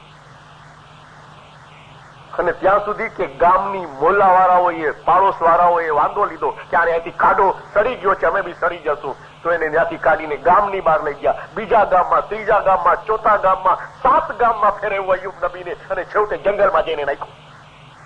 આખા જિસ્મમાં કીડાઓ પડે, બટકા ભરે ને ચીખ નીકળી જાય, અને જે કીડાઓ નીચે હાલ્યા જાય એને ઉપાડીને પાછો જિસ્મમાં નાખીને કહેતો કે કીડાઓ આવો મારા જિસ્મમાં, તમારી રોજી ખુદાએ મારા ગોશ્તમાં મૂકી છે, આવો. અને પાછો કીડાને નાખતો જિસ્મમાં. આવી બીમારી હતી. એવા અય્યુબને બોલાવશે. અય્યુબ કહી દે કે તે આવી બીમારીમાં બી કોઈની મારી ઇબાદત મૂકી છે? આ લોકોને જવાબ દે. આ લોકો મને કહે છે મેં બીમારીના ડરથી ઇબાદત નહોતા કરતા. ઓલો કહે છે મને ખુદાની સોગંદ છે, યા ખુદા તારી ઇજ્જત અને જલાલના કસમ ખાઉં છું કે આવી બીમારીમાં બી મેં બંદગી નથી મૂકી. કીડાઓ બટકા ભરતા હતા તોય બંદગી નથી મૂકી, ગોટ ચડી ગયું તોય બંદગી નથી મૂકી, મારા 7 બચ્ચાને તે મારી નાખ્યા તોય બંદગી નથી મૂકી, મારા બધા જાનવરો તે મારી નાખ્યા તોય બંદગી નથી મૂકી, મારી બધી જાયદાદ તે ખતમ કરી નાખી તોય બંદગી નથી મૂકી, ગામને દર ઠોકરો ખાધી તોય બંદગી નથી મૂકી. માલિક બંદગી કરતો તો તારી. ખુદા કહેશે આ બી માણસ હતો ને તમે બી માણસ હતા. આને બી મેં ઇન્સાન બનાવીને દુનિયામાં મોકલ્યો તો આવી સખત બીમારીમાં જો બંદગી થઈ શકતી હોય તો તમે કેમ નહોતા કરતા? એક વખતે ઇમામ સુલતાન મોહમ્મદ સાહેબ ફરમાયું, હમણાં કરીમ બાપુ બહુ દરિયાદિલ થઈ ગયો છે. સુલતાન મોહમ્મદ સાહેબ ફરમાયું હતું કે તમે માંદા હો, ખાટલા વસો, ઉભા ન થઈ શકતા હો તો પણ 4 માણસો તમારો ખાટલો ઉપાડીને જમાતખાનામાં લાવે. ગુરુવાર અને રવિવારની મિજલસના દિવસે ઇમામે પોતાના ફરમાનમાં કીધું હતું એવી હાલતમાં બી તમારે બંદગીમાં આવવું. આ સુલતાન મોહમ્મદ શાહનું ફરમાન છે. ઇમામે જોયું કે મારા દાદાએ ફરમાન કર્યું, કેટલા ખોજા ભાઈ નાખી, કોઈ એવો ખાટલો ખાનામાં નથી આવ્યો કે એક ખાટલો ખાનામાં નથી આવ્યો. તો એવા ફરમાન કરીને હું શું કામે મારું ઓલું કરી લઉં કે જવા દો, કહી દઉં કે માંદાઓ તો નહીં આવતા. આમ તો સાજાઈ ક્યાં આવે છે તો માંદા આવે કે સાજાઈ નથી આવતા તો માંદાનો ક્યાં સવાલ ઉભો થાય. પૈગંબરે ફરમાવ્યું બીજું ટોળું આવશે કે તમે બંદગી કરી હતી? ખુદાવંત તાલા પૂછશે તો કે આ ખુદા અમે બંદગી તો કરતા પણ કે વેપારી કોમને કીએ, બિઝનેસ ની અંદર એટલા બધા ગર્ખ રહી કે પછી રાતના મોડા સુવાય ને સવારે ઉઠાઈને પરેશાની માલિક કે કમાવાની એટલી બધી ધાંધલી તે લગાડી હતી, છોકરાની લશ્કર વાય હોય કે હવે શું કરીએ એમાં માલિક કે વેપારી માણસોને એટલી બધી તકલીફ હોય છે.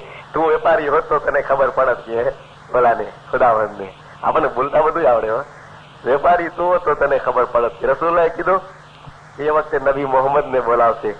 ઇમામ શાહ કરીમે ફરમાવ્યું કે અમારા નબી મોહમ્મદ વેપારી હતા, ઊંટ ઉપર જઈને બિઝનેસ કરતા હતા, માલ લઈ જતા હતા એક ગામથી બીજા ગામ અને વેચતા હતા. કોણ? અલ્લાહના રસૂલ સલ્લલ્લાહુ અલૈહિ વસલ્લમ. એને પૂછશે કે મોહમ્મદ તું બંદગી કરતો હતો તો કે હા, અને વેપાર બી કર્યો હતો કે હા વેપાર બી કર્યો હતો કે અને બંદગી કરતો હતો, પણ વેપારમાં કોઈ દિવસ હું બંદગી ચૂક્યો નથી કે. અને હું તો એમ કઉ છું કે પછી બોલાવશે પીર સદરદીન ને કે તે બંદગી કરી તો કે હા તું બી વેપાર કરતો હતો તો કે હા હું બી વેપાર કરતો હતો. કેમ ખબર પડે? તો કે ભણે પીર સદરદીન અમે વણજારા કે હું વેપારી છું કે 2 કલાક ઇમામ સુલતાન મોહમ્મદ સાહેબ ફરમાવ્યું પીર સદરદીન 2 કલાક દુનિયાનો વેપાર કરતા હતા, ખાલી 2.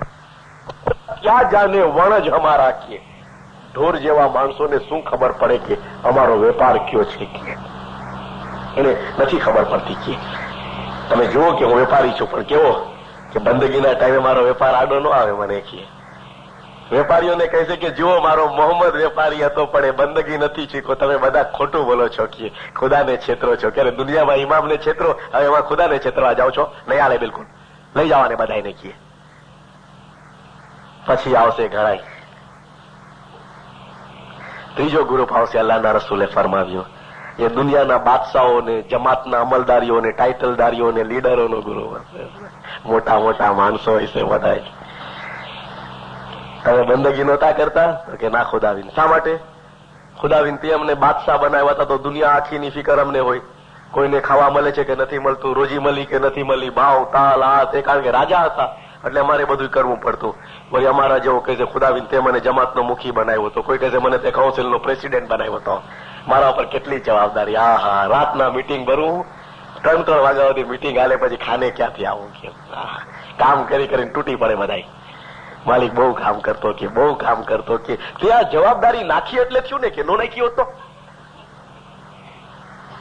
હું કેનેડાના જમાત કરાવ્યો તો લગભગ જમાત ખાને ઉપલી લાઈન ખાલી, આજે તો ભરેલી છે, કદાચ મારા ખાતે મુખી કામળીઓ બેસી ગયા છે આવીને, બાકી ખાલી ઉપલી લાઈન. કાં તો કે બસ કે હવે આટલા જ ભાઈ કે અહીં તો ઉપર આટલા ને સામે વધારે તો કે આ બધું અમલદારી ઓછા છે તમારા જમાના, અમલદારી તો ઘણા છે કે આ પણ કે બિચારા ખાને ઓછા આવે. શું કામ?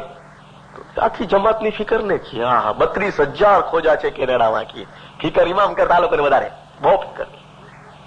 3-3 વાગ્યા સુધી તો મિશનરી મીટિંગ હાલે, બિચારા શું કરે કે કેટલી હાર્ડવર્ક, કેટલું હાર્ડવર્ક કરે કે કહેતા છે ખુદાવંદને કે યા ખુદાયા અમારે કેટલી તકલીફ છે જોતો ખરો કે અમે કે આખી જમાતનું ધ્યાન રાખતા હોય ને કે એટલે પછી અમે ક્યાંથી પછી સવારે બંદગીમાં ઉઠી શકીએ કે તે અમને જો એટલી ફિકર ના આપી હોત ને અમારા એકલાની ચિંતા હોત તો અમે ઉઠત.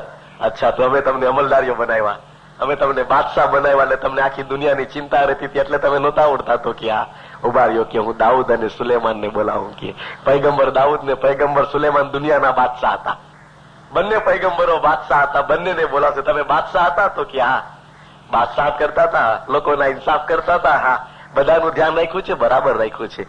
બંદગી કરતા હતા તો કે હા તમને ટાઈમ મળતો હતો તો કે પછી ખોજાવના અમલદારને કેમ નહોતો મળતો કે એને પૂછી જાઓ ને, એને પૂછો અમને તો ટાઈમ મળતો હતો કે તમે બરાબર બંદગી કરી છે ખુદાવીને.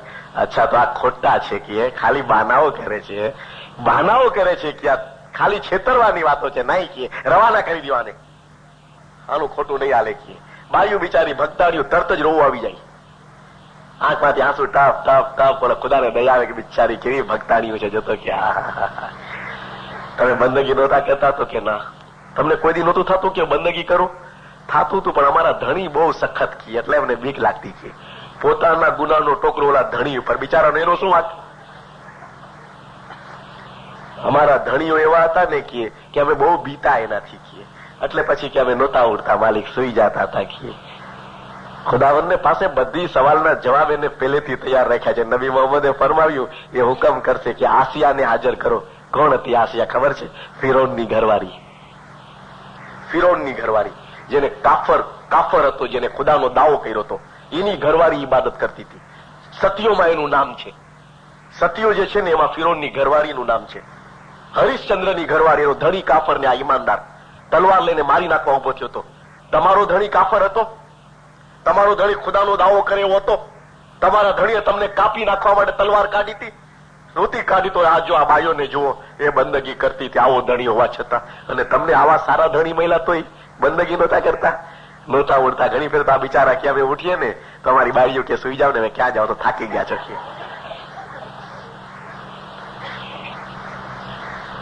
મતલબ શું છે કહેવાનો ખબર છે મમ્મીનો? કે અમે એટલા બધા સુસ્ત બની ગયા છીએ, પણ કોઈનું હાલશે નહીં કે નબી મોહમ્મદ કે બધાને પકડવાનો છે ઓલો, કે કોઈનું બાનું નહીં ચાલે કે. અને બંદગી નહીં કરી હોય ને, અલ્લાહના રસૂલે ફરમાવ્યું એને કાફરો સાથે ઉભા રાખવામાં આવશે કે. રસૂલનું ફરમાન છે ને, કાફરોના નામ લઈને કીધું પૈગંબરે કે એને કાફરો સાથે ઉભા રાખશે. ઇમામ સુલતાન મોહમ્મદ સાહેબ પોતાના બૈતુલ ખ્યાલના ફરમાનમાં ફરમાવ્યું, મોલાએ ફરમાવ્યું કે જો તમારાથી આ જન્મમાં બંદગી ન થઈ શકતી હોય તો વાંધો નહીં કે. ઇમામે ફરમાવ્યું જાહેરી ક્રિયાઓ કરો, દુઆ પડો, દસોંદીઓ, ખાને બેઠેમાં આવો, આવતા જન્મમાં બંદગી કરજો. બૈતુલ ખ્યાલના ફરમાનની અંદર આ છે. મતલબ શું કે બંદગી નહીં કરો તો નૂરમાં નહીં મળી શકો, બંદગી નહીં કરો તો અસલ મકાને નહીં પહોંચી શકો, અને બંદગી નહીં કરો ને રૂહાની જો અધર રહી જશે ને તો એ રૂહાનીનું શું એનો વિચાર કર્યો? અધર રહી જવાની રૂહાની, ઉપર બી નહીં જઈ શકે, અસલ મકાને બી નહીં જાય, ન દુનિયામાં આવી શકશે, ન ઉપર જઈ શકશે, અધ વચ્ચે લટકાવવા માંગો છો? ઇમામે કીધું એવું ન થાય કે તમારી રૂહ કચ્છની નદીઓના માફક રસ્તામાં જ સુકાઈ જાય. તમારા રૂહને ઇમામે ફરમાવ્યું રસ્તામાં સુકાઈ જવા નહીં આપો, રસ્તામાં સુકાઈ જવા નહીં આપો. એને એટલી તાકાત આપો તમારી ઇબાદતથી કે જેવો આ દુનિયા છોડે કે સીધો ઇમામના નુરાની દરિયામાં મળી જાય. બૈતુલ ખ્યાલના પંજે ભાઈઓને ઇમામે બહુ સખત ફરમાન ફરમાયું હતું, બહુ સખત ફરમાન. ઇમામે કીધું, હું તમને કહી દઉં, ફરમાન બહુ સખત ફરમાન છે. અને સિંધી પોકેટ સાઇઝ જે ફરમાનની કિતાબ છે ને એની અંદર ફરમાન છે. રૂવાણા ઉભા થઈ જાય, તમે ફરમાન વાંચો ને રૂવાણા ઉભા થઈ જાય મમ્મીનો. અને ઇમામને તકલીફ થઈ હતી કે હું પોતે આવું, હું સામે ચાલીને બોલ દઉં, હું જમાત પાસેથી વચન લઉં કે તમે બંદગી કરશો કે નહીં. જમાત વચન આપે ને બંદગી ન કરે, ઇમામની એટલી તકલીફ થઈ. એવું સખત ફરમાન ફરમાયું કે ફરમાનના પહેલા જરાક એનું બેકગ્રાઉન્ડ જુઓ તમે, પછી હું ફરમાનના શબ્દો કહું. મૌલા મુર્તઝા અલી સિફીનના મેદાનમાં લડવા માટે ગયા હતા, તમને ખબર હશે. ફરમાનનું બેકગ્રાઉન્ડ આપી રહ્યો છું. મોવિયા જે શામનો સિરિયાનો ગવર્નર હતો, મૌલા મુર્તઝા અલી સાથે લડવાનું નક્કી કર્યું. મૌલા અલીને ખબર પડી કે માવિયાએ બળવો કર્યો છે, એના બળવાને દબાવી દેવા માટે મૌલા અલીએ લશ્કર જમા કર્યું. 12,000 માણસોને લઈને મૌલાના અલી લડવા માટે નીકળ્યા કે આગળ જાઉં, સિરિયા તરફ જાઉં અને માવિયાને સાથે લડાઈ કરીને માવિયાને સીટ ઉપરથી હટાવી દેવો. અમીર માવિયા કહેવાતો હતો, પોતે સિરિયાનો ગવર્નર હતો.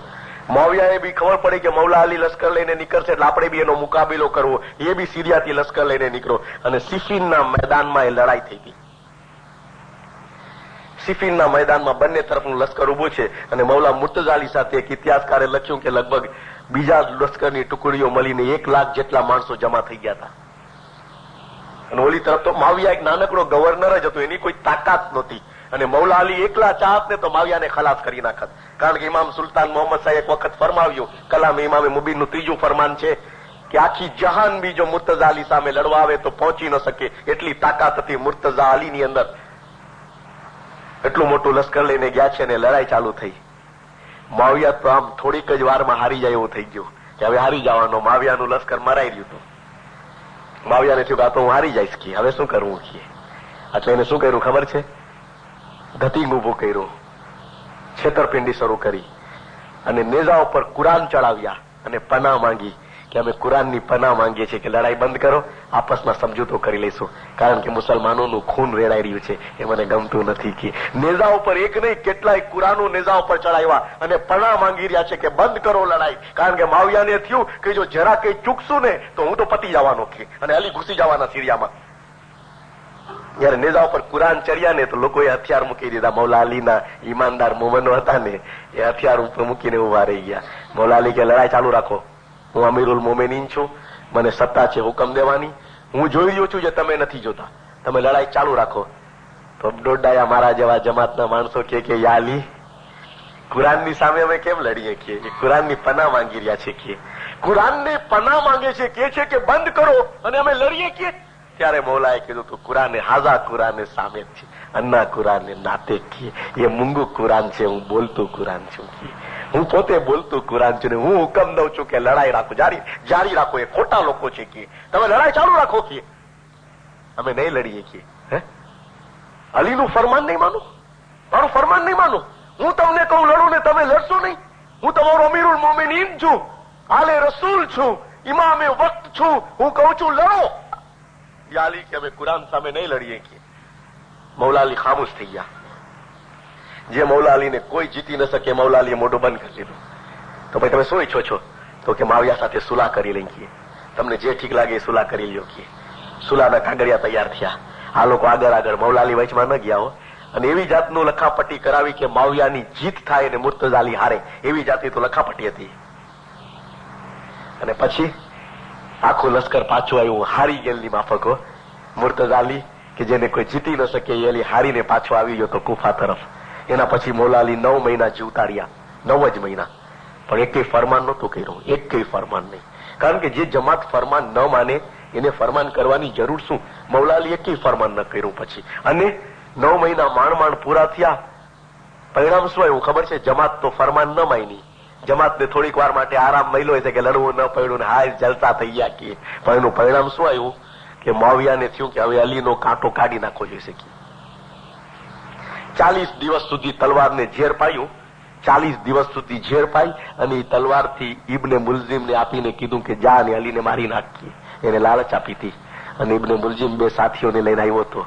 એને ખબર હતી કે મૌલા અલી પર તલવારનો વાર કરવો જેવી તેવી વાર નથી, એટલે મસ્જિદમાં નમાઝ પડવા અલી આવતા હતા ને ત્યારે ઝેર પાયેલી તલવારનો વાર કરી મુર્તઝા અલીને એને શહીદ કર્યા. હું તમને બતાવવા માંગુ છું પરિણામ શું આવ્યું મોમીનો. જમાત ફરમાન નહોતી માની, મૌલાનું મોઢું બંધ થઈ ગયું અને મૌલા અલીને મારી નાખવામાં આવ્યા. અગર જો મૌલા અલી જીતી ગયા હોત તો માવિયો જેલમાં બંધ થઈ ગયો કે માવિયાને મારી નાખ્યો, લડાઈમાં કપાઈ ગયો માવિયા, અને મૌલા અલી આખી મુસ્લિમ જગતના બાદશાહ થઈ ગયા હોત કે એની સામે કોઈ અવાજ ન કરી શકત. અને મૌલા અલી પછી ઇમામ હુસૈન વગેરે બાદશાહ થયા હોત અને ઇમામત સાથે ખિલાફત સાથ ચાલુ રહે. પણ શું થયું? જમાતે દોડાયાપણું કર્યું, ઇમામના ફરમાનમાં અકલ દોડાવી. જમાતને કઈ નુકસાન નહીં થયું હોય પણ નુકસાન તો થયું ઇમામને કે ઇમામના ટુકડા થઈ ગયા મમ્મીનો. ઇમામ મૌલાના અલી શહીદ થયા. પછી માવિયાને થયું કે અલી તો ગયા, એનો મોટો છોકરો છે ને એ કદાચ બળવો કરશે, એને બી પતાવી દઈ. પીર હઝરત હસન એને ઝેર આપ્યું, એની ઘરવાળીને ચડાવી અને પીરને ઝેર આપીને મારી નાખવામાં આવ્યા. પછી માવિયા તો વયો ગયો, દીકરાને ગાદીએ બેસાડતો ગયો. સત્તા હાથમાં હતી ને પોતાના દીકરાને ગાદીએ બેસાડ્યો યઝીદને, પણ કહેતો ગયો કે આ દુશ્મન છે આપણા, અલીની ઔલાદ આપણી દુશ્મન છે. અને યઝીદે બાપ કરતા બી વધારે કદમ ઉપાડ્યા અને ઇમામ હુસૈનને કરબલાના મેદાનમાં શહીદ કરી નાખ્યા. એટલું જ નહીં, મમ્મીનો નાના ફરજંદને બી ઇમામ હુસૈનના કરબલામાં શહીદ કર્યા હતા, જેને પાણીની પ્યાસ લાગી હતી, તીર ગલાની આરપાર થઈ ગયું હતું. હવે રહ્યા કોણ? એને જોયું ઇમામ ઝૈનુલ આબેદીન રહ્યા છે. આ લોકોને સંતોષ નહોતો થતો અને ઇમામ ઝૈનુલ આબેદીન બિલકુલ આરામથી બેઠા હતા. જમાતને ઓળખતા હતા કે જમાત કેવી છે, પણ એ લોકોને સહન ન થયું. ઇમામ ઝૈનુલ આબેદીનને ઝેર આપીને શહીદ કરવામાં આવ્યા. પછી ઇમામ મોહમ્મદ બાકરનો વારો આવ્યો. ઇમામ મોહમ્મદ બાકરની શું હાલત કરી?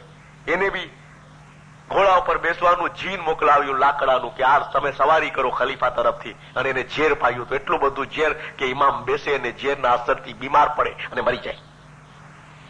ઇમામ કહે છે ઓલો જીન લાવનારને કે હું જાણું છું કે આ લાકડાનું જીન તમે જે લાવ્યા છો ઘોડા ઉપર રાખવાનું, એને કેટલું ઝેર પાયું છે, ક્યાં બનાવ્યું છે અને શું શું આની અંદર સામેલ છે, આમ છતાં બી હું આના ઉપર બેસું છું કે.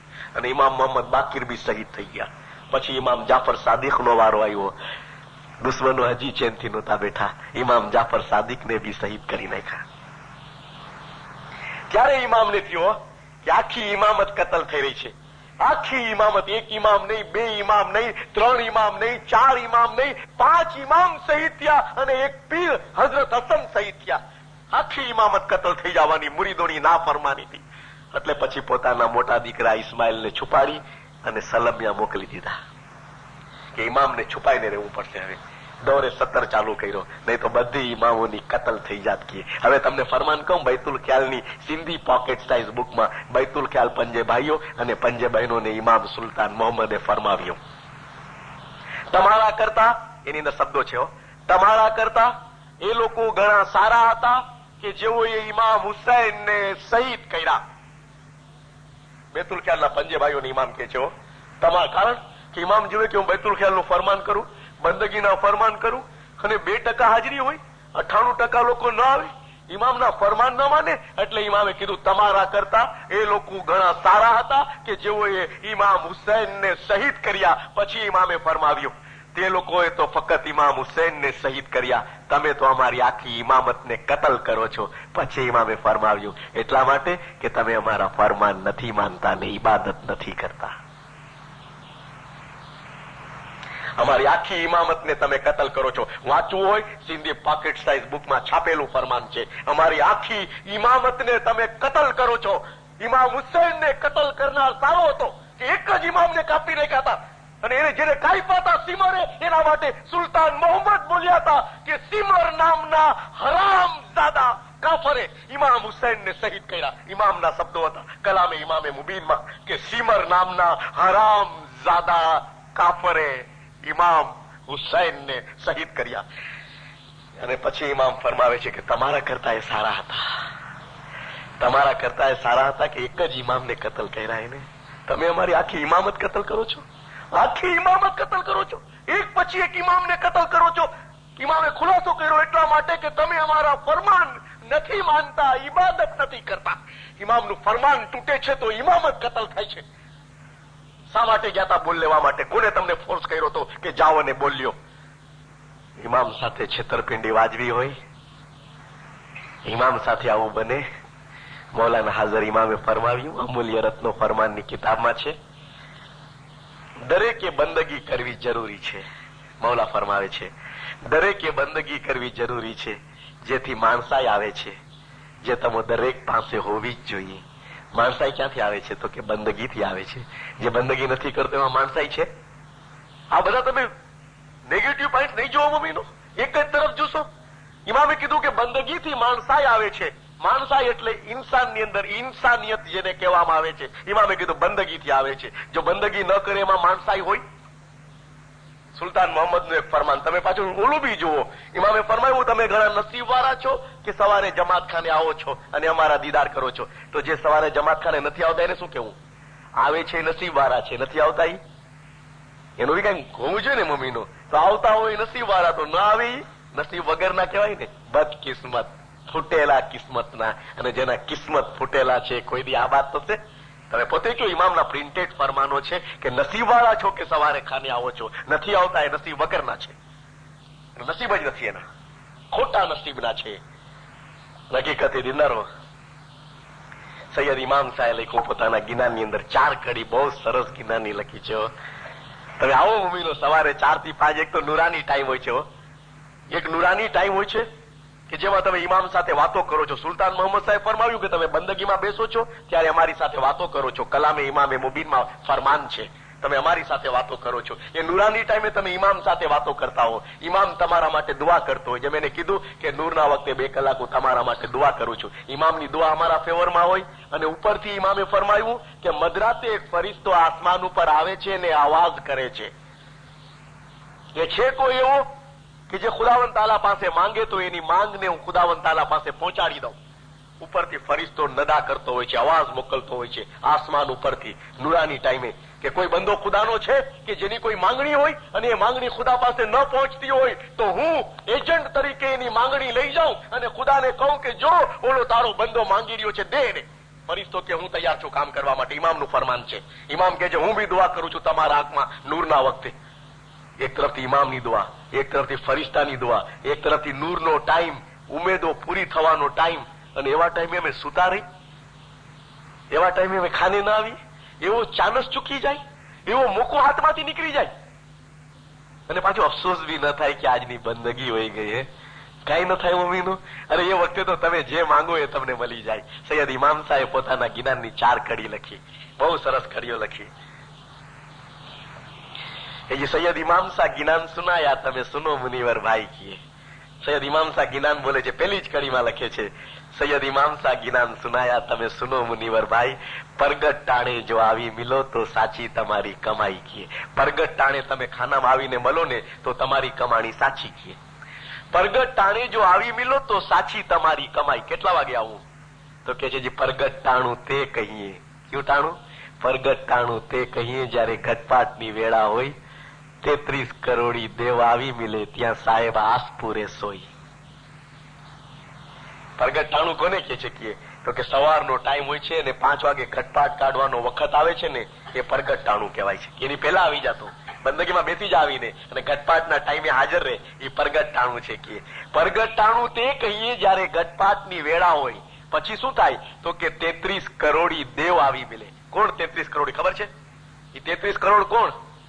5 કરોડીસુ રાજા પહેલા જ, 7 કરોડીસુ રાજા હરિશ્ચંદ્ર, ટોટલ કરતા જાઓ, 5 ને 7 12, 9 કરોડીસુ રાજા જુજેષ્ઠન, 12 ને 9 21, અને 12 કરોડ સદગુર પીર સદરદીન, 21 ને 12 33. 33 કરોડી દેવ આવી મિલે. આ પીર સદરદીન ના 12 કરોડ બધી રૂહાનીઓ આવી જાય. અને શું થાય? તો કે ત્યાં સાહેબ આસ પૂરે સોઈ. સાહેબ એટલે મૌલા, આસ એટલે ઉમેદ, પૂરે એટલે પૂરી કરે, સોહી એટલે જે પણ કાંઈ હોય તે બધી. મતલબ સમજ્યા કે સવારે તમે ખાને આવો, 4 થી 5 ની બંદગી કરો અને ઘટપાટની ટાઈમે તમે હાજર રહ્યો તો દેવ લોકો બી આવે છે, પીર સદરદીનના 12 કરોડીઓ આવે છે, આસમાનનો ફરિશ્તો નિરા કરે છે, હાજર ઇમામ દુઆ કરે છે અને તારી દરેક ઉમેદો પૂરી થાય છે. ત્યાં સાહેબ આસ પૂરે સોઈ, તારી ઉમેદ પૂરી કરે છે જે કઈ પણ હોય તે. પછી કે છે એજી જખ મેઘને કિનર આવી મિલે, આવે તે કલ્પના કરોડ, 99 કરોડ જગ, 56 કરોડ મેઘમાળા, 32 કરોડ કિનર. ગિનાનમાં લખે છે એ જે જખ મેઘને કિનર આવી મિલે, આવે તે કલ્પના કરોડ, 4 કલ્પની કરોડો આત્માઓ આવે છે.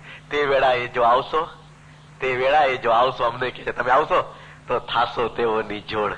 તમે બી એની બરાબરી ના થઈ જશો, તમે એના રેન્ક ના થઈ જશો, પીર સદરદીન ને પીર સમસ ના દરજ્જા ના થઈ જશો. તે વેળાએ આવશો તો જેટલી બી રૂહાનીઓ આવે છે પહોંચેલી એની બરાબરીના, એ દેવતાઓની બરાબરીના, 12 કરોડ સદગુર પીર સદરદીન ની બરાબરીના, 8 કરોડીસુ ગુરપીર હસન કબીરદીન ની બરાબરીના. તે વેળાએ જો આવશો તો થાશો તેઓની જોડ, તેના જોડિયા થશો, તેની બરાબરીના થશો, તેના ઇક્વલ રેન્કમાં આવી જશો. પછી કે છે એ જે સાચે ઈમાને જે આવશે. સવાલ છે કેટલો ફાયદો આપ્યો તમને કે સવારે તમે ખાની આવશો તો પીર સદરદીનના બરાબરીના થઈ જશો, એ રૂહાનીઓના બરાબરીના થશો. એટલું જ નહીં, તમે જે માંગશો તે મળશે. આસ પૂરે સોઈ, બધી ઉમેદો પૂરી થશે. અને પછી કે છે એ જે સાચે ઈમાને જે આવશે, સાચા મુનિવર સોઈ. સાચે ઈમાને જે આવશે, સાચા મુનિવર સોઈ, તેના 71 સ્વર્ગે સધારશે, તેની રાહ ન રોકે કોયા. તેના 71 સ્વર્ગે સધારશે. કે પોતે એકલો તો નહીં, 71 જણાને ભેરો લઈ આવ્યો. પછી મુખી બાપા જાતા હોય તો કેતા જાય ગોબારીઓ બીજા 70 ને બોલાય આવું.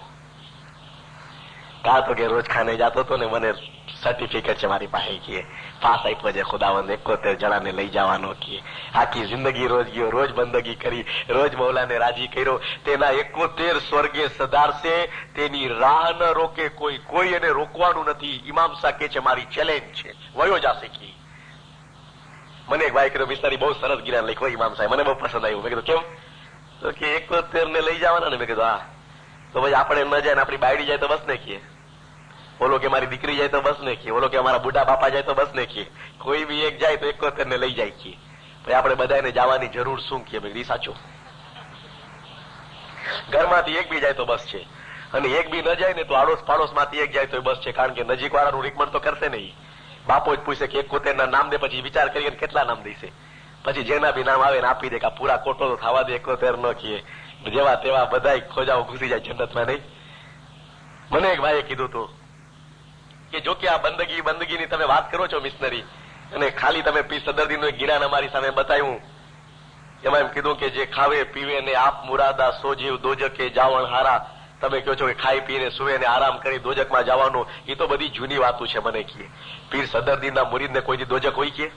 બધું કાં કઈ લખ્યું છે એવું? તો કે હા, પીર સદરદીનના મુરીદને દોજક છે જ નહીં. કે આપણે જેને કઈ ખુદાવીનું પીર સદરદીનનો મુરીદ, તો કે જા બેટા જન્નતમાં. કહે પછી ગમે એટલા કારા કામ કર્યા હોય કોઈ પૂછવા વાળું નહીં. કે પીર સદરદીનનું નામ એટલે પાસવર્ડ કે તરત મોકલી દે. કે એવું છે? તો મને કે હા. એ કે અમે થોડી ઓછા છીએ મિશનરી, કે અમે બી કે પાકા વેપારી. કે પીર સદરદીન વણજારો તો અમે 10 ગણા વણજા રાખીએ. અમને બધી ખબર હતી કે ક્યામતના દિવસે ઇમામે ફરમાયું 18 આલમ ભેરી થશે, કરોડો આત્માઓ ભેરી થઈ હોય, કેટલી રસ કેટલો હોય, કે આમ ધક્કા મૂકી થતી હોય, કે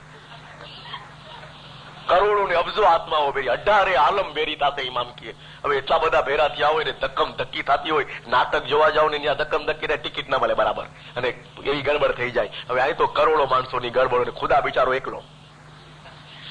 મને કે અમે તો ઘૂસી જવાના ધક્કા મારી. કે મને કે મિશનરી ટિકિટ નહીં મળે, ટિકિટ કેટલી બધી હાઉસફુલ ની વાતો હશે ત્યાં. કે પણ અમને ડર નથી. કે મેં કીધું કા?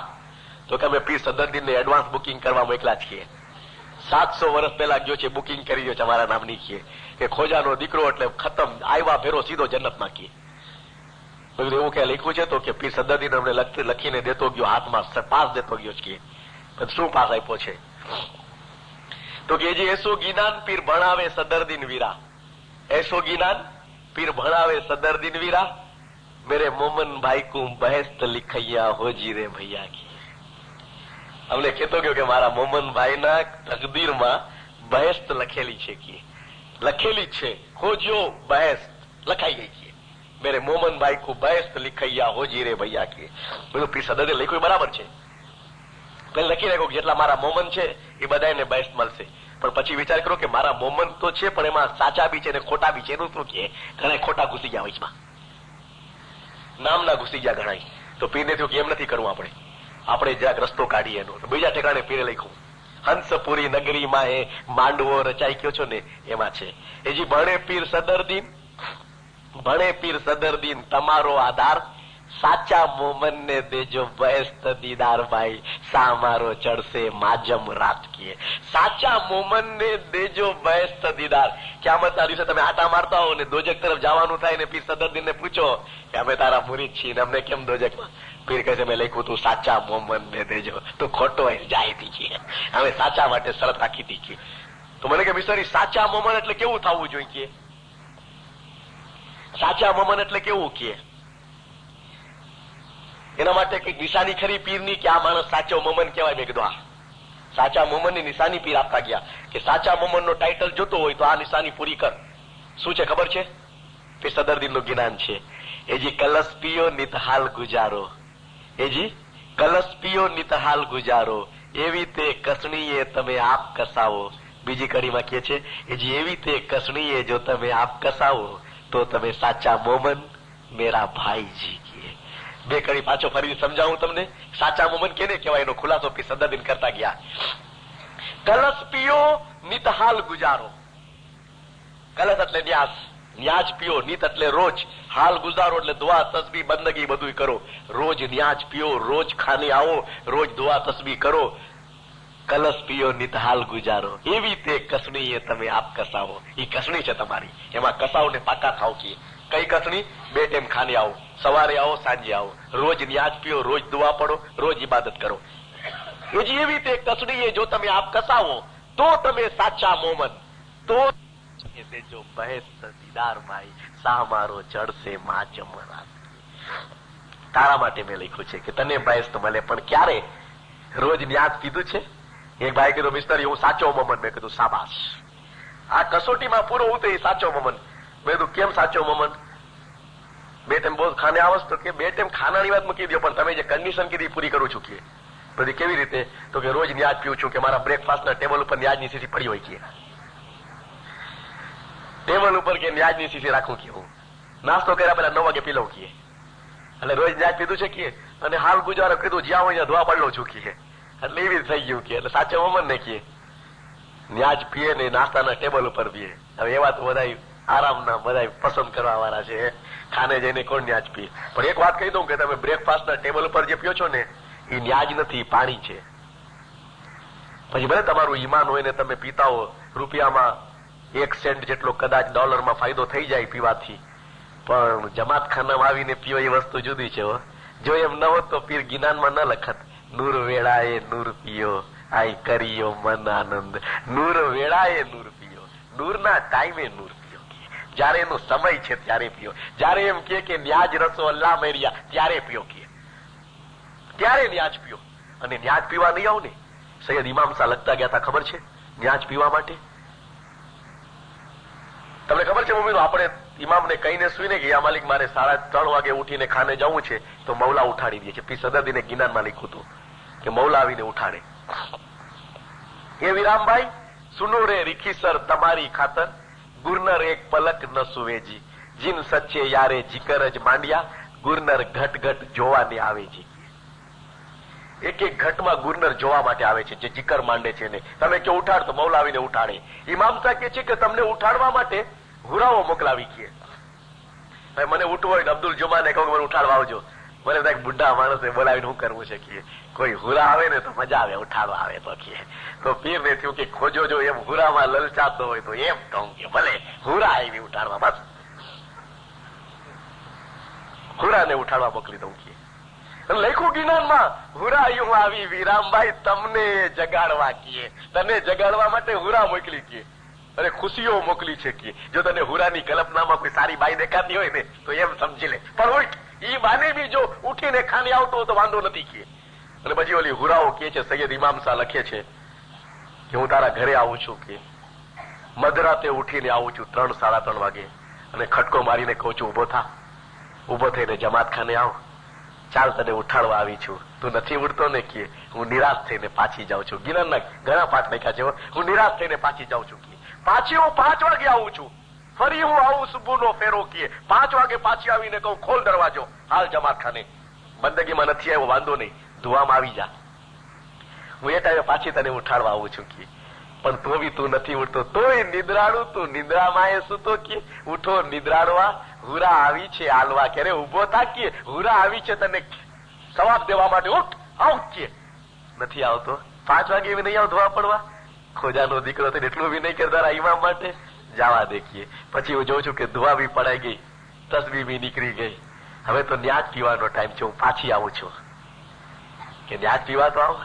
ન્યાજ નથી પીવું, તારા ઇમામે તને યાદ કરીને સેંકડો મિલથી ન્યાજ મોકલાવ્યું છે, વાંથી મોકલાવ્યું, પેરિસથી એગ્લેમોન્ટથી. પ્રેસિડેન્ટ લઈ જાઓ કેનેડાની જમાત માટે ન્યાજ, અને એ ન્યાજ કાઢ્યું તું પીવા નહીં આવ. અરે ન્યાજ તો પીવા આવ. ઓલી હુરાને થયું કે હવે આ ન્યાજ પીવા ક્યાંથી આવશે, લે કે હું જ ન્યાજની પ્યાલી લેતી જાઉં કે પી લેતો હોય તો કે. ઉઠો નહીં તો કઈ નહીં, ન્યાજ તો પી લે કે નૂરનો ટાઈમ છે એટલે લાવી છું. 9 વાગે તો પીજે બ્રેકફાસ્ટના ટેબલ ઉપર, પણ તારે પી લે ને ઉભો થઈને. ઓલાને ન્યાજ પીવાનો ટાઈમ નતો. નીંદર માંથી ઉઠે કોને, અને કેનેડાની શરદીને ક્યાંક બરફ પડતો હોય તો ઓર મુશ્કેલ થઈ જાય કે બહાર ખાટલામાંથી નીકળવાનું મન ન થાય કે હવે એમાં ન્યાજ ક્યાંથી પીવું કે. પછી હુરા કે છે કે તું નથી ઉડતો, ન્યાજ લાવી પાછું લઈ જાઉં છું કે તારા તકદીરમાં પ્યાલી હતી. પીર સદરદીનની બંદગીના પ્રતાપે ઇમામે એક પ્યાલી રાખી હતી ન્યાજની તારા માટે, પણ તું ન આવ્યો, ન્યાજ ન પીધું ને એ પ્યાલી મેં ઢોરી રાખી ઘાસમાં. પાછા વરું ત્યારે ઘાસમાં એ ઢોળું, ઉઠો નિદ્રાડવા હુરા આવી છે હાલવા. ઘાસમાં એ ઢોરી રાખું છું કે તારા તકદીરની પ્યાલી ફેંકી દઉં છું કે હું ન્યાસ ફેંકી દેશ. દરેક ઇસ્માઈલીના તકદીરમાં પીરની બંદગીના પ્રતાપે ન્યાજ લખ્યું હતું, પણ ઇસ્માઈલી ઉઠો નહીં ને, આ સુઈ ગયો હતો તો શું થયું, એના ભાગની ન્યાજની પ્યાલી ફેંકી દીધી કે ન્યાજ ફેંકી દીધું ઇમામ નાથનું. તો કે હા શા માટે ફેંકવું, તો કે ઉઠો ને તો કરે શું પછી કે ન ઉઠો એટલે ફેંકી દીધું. પીરની આત્મા કકડી ઉઠી. સૈયદ મોહમ્મદ શાહ તો કહે છે કે જયારે તમને કહેવામાં આવે કે ન્યાજ પીઓ ને તમે ઘરમાં સુતારીઓ ને ન આવો ને પીવા માટે, તમે ઇમામના ન્યાજનું અપમાન કરો છો, બેઅદબી કરો છો. અને એવા ઇસ્માઈલીને ઇસ્માઈલી કેવા લાયક નથી કે એના મોઢામાંથી ઉદ્ગારો નીકળી ગયા. 212 પાના ઉપર લખે છે સતવેણીની વેલમાં, હજી જે કોઈ પાવલ ન પીએ તત્કાળ, ન્યાજ રસો કે તરત જ પીવા માટે ન આવે. તત્કાળ એટલે ફોરન, ઇમિડિયેટલી. જે કોઈ પાવલ એટલે ન્યાસ જે કોઈ પાવલ ન પીએ તત્કાળ, 30 ઘર 70 બલા પડે સાર. સૈયદ મોહમ્મદ શાહનું જ્ઞાન બોલો છો ને, જે માંગવું તે તું ઈ દેવે, એ જ સૈયદ મોહમ્મદ શાહે લખ્યું છે કે આ મૌલા તે ન્યાજ મોકલાવ્યું હોય અમારી બંદગીના પ્રતાપે, અને ખોજાનો દીકરો ન બંદગી કરવા આવે, ન દુઆ પડવા આવે, ન તસબીહમાં આવે, અરે ન્યાજ પીવા બીજો ન આવે, તારા મોકલેલ ન્યાજની કદર ન કરે ને તો એ ખોજાના દીકરાના ઘર ઉપર તો બલાવો મોકલ માલિક. 70 બલાઓ નાઝિલ કર. અરે પીરના ઉદ્ગાર હતા એવા, 30 ઘર 70 બલા પડે સાર કે માલિકી તો ઈ લાયક છે કે એના ઘર પર બલાઓ નાઝિલ થવી જોઈએ, બલાઓ નાઝિલ થવી જોઈએ. પણ આ રહેમ રહેમી છે ને એ બલાઓ નાઝિલ નથી કરતો, એ બધી બલાઓ પોતા ઉપર લઈ લે છે કે મારા મુરીદ જે નાફરમાની કરે ને અને એના ઉપર જે બલા નાઝિલ થવાની હોય એ ઇમામોના જિસ્મ ઉપર થાય. એટલા માટે તો કીધું કે તમે નાફરમાની કરો છો તો ઇમામત કતલ થઈ જાય છે, તમારી બલા ઇમામ પોતાના ગલા ઉપર લઈ લે છે. તમે સાંભળ્યું ઇમામ સુલતાન મોહમ્મદ માંદા હતા ને, 1951 ના છેવટની વાત કરું છું. ઝયીફ ઉંમર હતી, 75 વર્ષ થઈ ગયા હતા ઇમામને, 74 થી 75 વર્ષની ઉંમર હતી. ઇમામ દુનિયાબાને એકદમ માંદા હતા, વાસામાં ગાંઠ નીકળી હતી ઇમામને. જોકે આખી જિંદગી ઇમામ ક્યારેક ક્યારેક માંદા રહેતા એવા હતા. વાસામાં ગાંઠ નીકળી હતી, એનું ઓપરેશન કરાવવાની જરૂર હતી. આપણે દવાખાનામાં એડમિટ કર્યા હતા. માતા સલામતનો તાર આવ્યો હતો જમાતખાનામાં કે ઇમામ બહુ સખત બીમાર છે અને જમાત ઇમામના હકમાં દુઆ ગુજારી કરે. તમને યાદ છે મમ્મીનો? માતા સલામતનો તાર આવ્યો હતો કે જમાત ઇમામના માટે દુઆ માંગે. અરે માલિક, અમે માંદા હોય તો તારી પાસે માંગીએ છીએ કે યા અલી યા હાજર ઇમામ, તું જુમલે જમાત યાફત બલા બીમારીઓ દૂર કર. અને તું માંદો છો ને તારા હકમાં અમે માંગીએ. અરે ઇમામના હકમાં અમે દુઆ માંગીએ. એ માંદો પડ્યો અમારા પાપે પડ્યો, એ તો મંજૂર છે અમને કે અમારા ઉપર જે 70 બલાઓ આવવાની હતી એ ઇમામે પોતા ઉપર લઈ લીધી કે ભલે મારું ન્યાજ ફેંકવા માંગ્યું, ભલે મારા ન્યાજની કદર ન કરી અને પીરના કહેવા પ્રમાણે 70 બલા મળવી જોઈએ, પણ એ મારા ઉપર લઈ લઉં કે ભલે હું દુઃખી થાઉં કે મારા મુરીદને દુઃખ ન થવું જોઈએ. અને એ હિસાબે માંદો પડ્યો, વાસામાં ગાંઠ નીકળી, ઓપરેશન થયું, બધું ખૂન નીકળી ગયું જિસ્મમાંથી, કમજોરી એકદમ આવી ગઈ. ઇમામ ઓળખાઈને એવા થઈ ગયા. બીમાર માણસ, ઝયીફ માણસ, ઓપરેશન થાય, દવાખાનામાં રહીએ, પરેશગારી એટલી રાખવી પડે, બહુ દુબળા ને ઇમામ એવા થઈ ગયા હતા દુનિયામાં કે આપણને દયા આવી જાય મમ્મીનો. જોકે જે કઈ પણ થયું હતું એ જમાતના પ્રતાપે થયું હતું, કારણ કે ઇમામે ફરમાયું હતું કે જમાત અમારું બદન છે, જો જમાતમાં કઈ થાય તો ઇમામને વસમું લાગે છે, અમારા બદનમાં અમને ઈજા થાય છે. આવા ઘણા ફરમાનો કર્યા હતા. માતા સલામતનો તાર આવ્યો તો જમાતે દુઆ માંગી. તમને ખબર છે? યા નૂર મૌલાના, યા હાજર ઇમામ, યા મૌલા, તું અમારી જમાતના ગુનાઓ માફ કરી તારા મુબારક જિસ્મને સંપૂર્ણ તંદુરસ્તી ઇનાયત ફરમાવો. જમાતના ગુના માફ કરીને, કારણ કે અમારા ગુનાના પ્રતાપે તું માંદો પડ્યો છો, અમારી નાફરમાનીના પ્રતાપે તું માંદો પડ્યો છો. અમારા ઉપર જે 70 બલા આવી જોઈએ એ તારા ઉપર આવી છે માલિક. અમારી નાફરમાની તું સહન કરી રહ્યો છો, અમારા ગુના માફ કર અને તારા મુબારક જિસ્મને તંદુરસ્તી આપ. જમાત ખાનાઓમાં તસ્બીહ નીકળતી હતી. અને ત્યાર પછી ઇમામનું ઓપરેશન થઈ ગયું. માતા સલામત અને હુસેની મિશનરી બંને હાજર હતા. બંનેને અંદર જવાની છૂટી મળી ડોક્ટર તરફથી કે ઇમામની મુલાકાત કરી શકે છે પણ વધારે વાત નહીં કરાવે. માતા તો રોવા માંડ્યા ઇમામની હાલત જોઈને. ઉમ્મે હબીબા રોઈ રહ્યા છે મમ્મીનો. ઇમામની હાલત જોઈને પોતાનો ધણી થાય ને ગમે એમ તો એની આંખમાંથી આંસુઓ જઈ રહ્યા છે કે આ હાલત. અને ખોજાના પ્રતાપે આ દરજ્જે પહોંચ્યો. ખોજાઓને તો કદર જ નથી, એ તો જલસા કરે છે.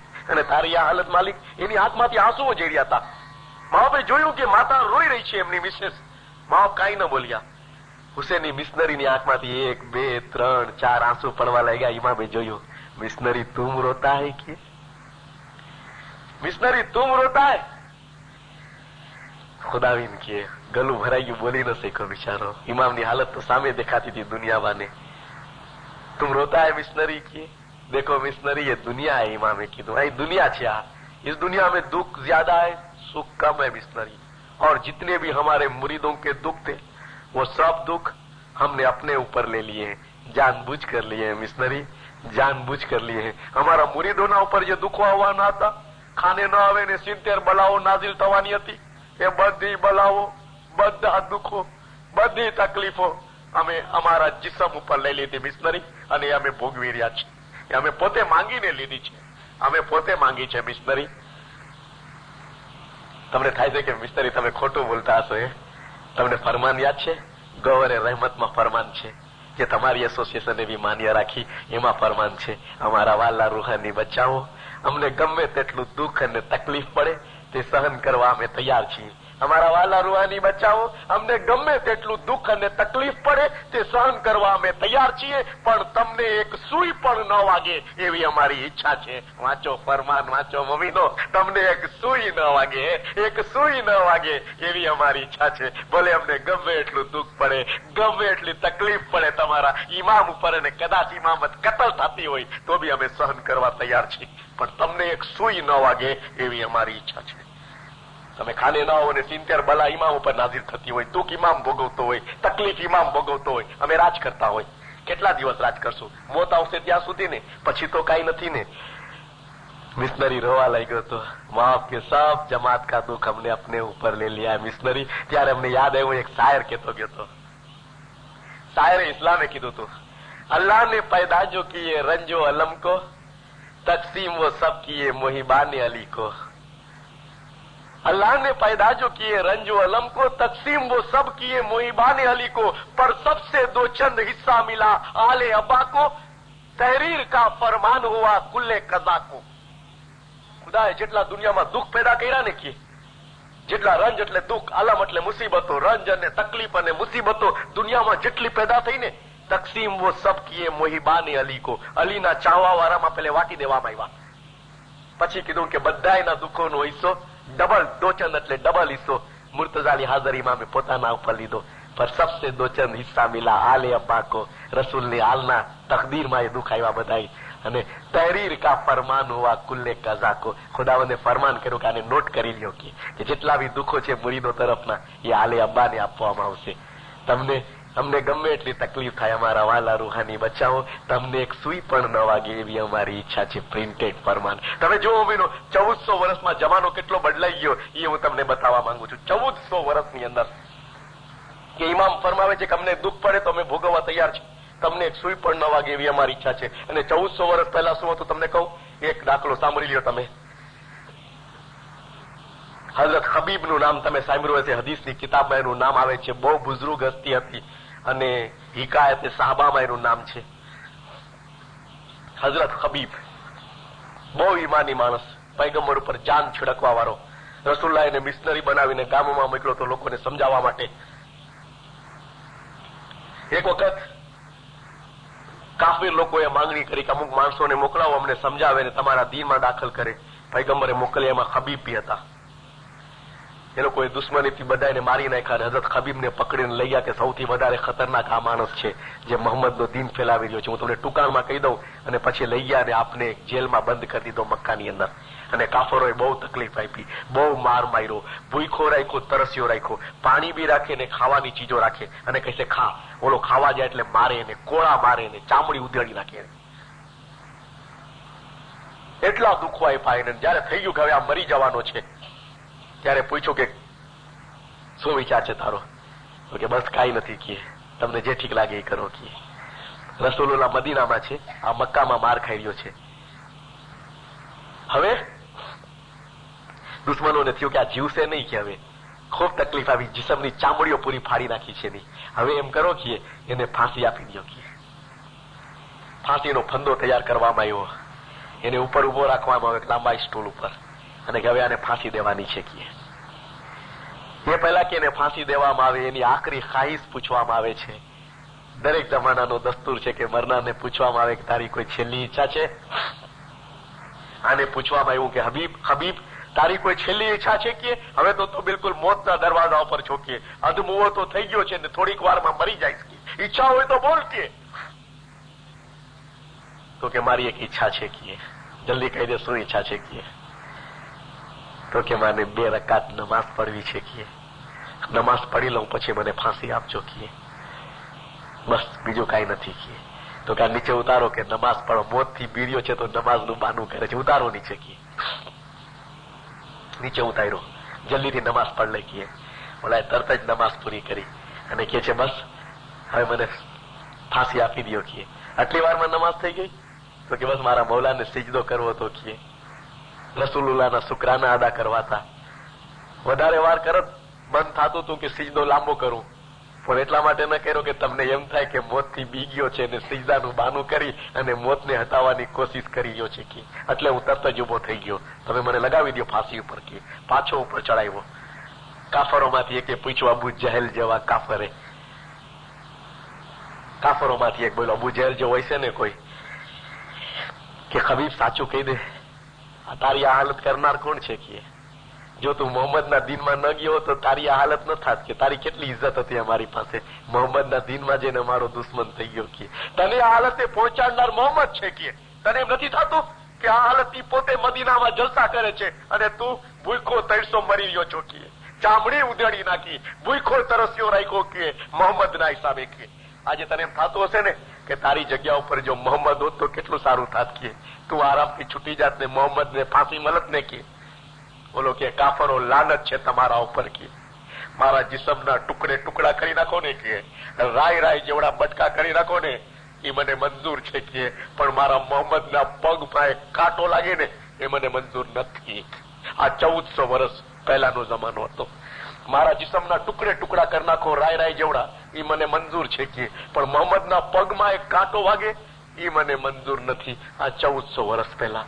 અને આજે ઇમામ કે છે કે અમને ગમે એટલી તકલીફ પડે, દુઃખ પડે એ અમે સહન કરવા તૈયાર છીએ, અમારા વાલા રૂહાની બચાવો, પણ તમને એક સુઈ પણ ન વાગે એવી અમારી ઈચ્છા છે. ફરક જુઓ, જમાનામાં કેટલો ફરક આવી ગયો. અને જયારે એને ફાંસી આપવામાં આવી, છેલ્લા શબ્દો હતો, યા અલ્લાહના રસૂલ, મારા સલામ છે તમને, હું સલામ પહોંચાડું છું તમને, હું તમને જોઈ શકતો નથી પણ મારા સલામ છે, અને મારી કોઈ ભૂલ થઈ હોય તો દરગુજર કરજો. અલ્લાહના રસૂલે એલાન કર્યું કે મને ખુદાવંદ તાલા તરફથી કહેવામાં આવ્યું છે કે ખબીબને શહીદ કરવામાં આવ્યા છે. એ જ વખતે એલાન કર્યું હતું, મને ખુદાવંદ તાલા તરફથી કહેવામાં આવ્યું છે કે હઝરત ખબીબ શહીદ થઈ ગયા, આપણે એના હાથમાં દુઆ માંગવી જોઈએ. કહેવાનો મતલબ સમજ્યા? આજે અમે કેવા થઈ ગયા છીએ મમ્મીનો. એ જમાનો હતો કે માલિક માટે જાન અપાતી હતી, આજે માલિકની જાન લેવાય છે મમ્મીનો. ઇમામની ઇમામત કતલ થાય છે, ઇમામત શહીદ થતી જાય છે. શા માટે? અમારા પ્રતાપે. કારણ કે અમારે ફરમાન નથી માનવા, અમારે ખાને નથી આવવું, અમારે બંદગી નથી કરવી, અમારે દુઆ તસ્બીહમાં હાજરી નથી આપવી, અમારે દસોન નથી દેવી મમ્મીનો. અમે હરેક રીતે કાચા. શું કામે મમ્મીનો? પૈસા વધારે થઈ ગયા છે, કમાણી ખૂબ થઈ ગઈ છે. યાદ રાખજો, કાંઈ સાથે નહીં આવે.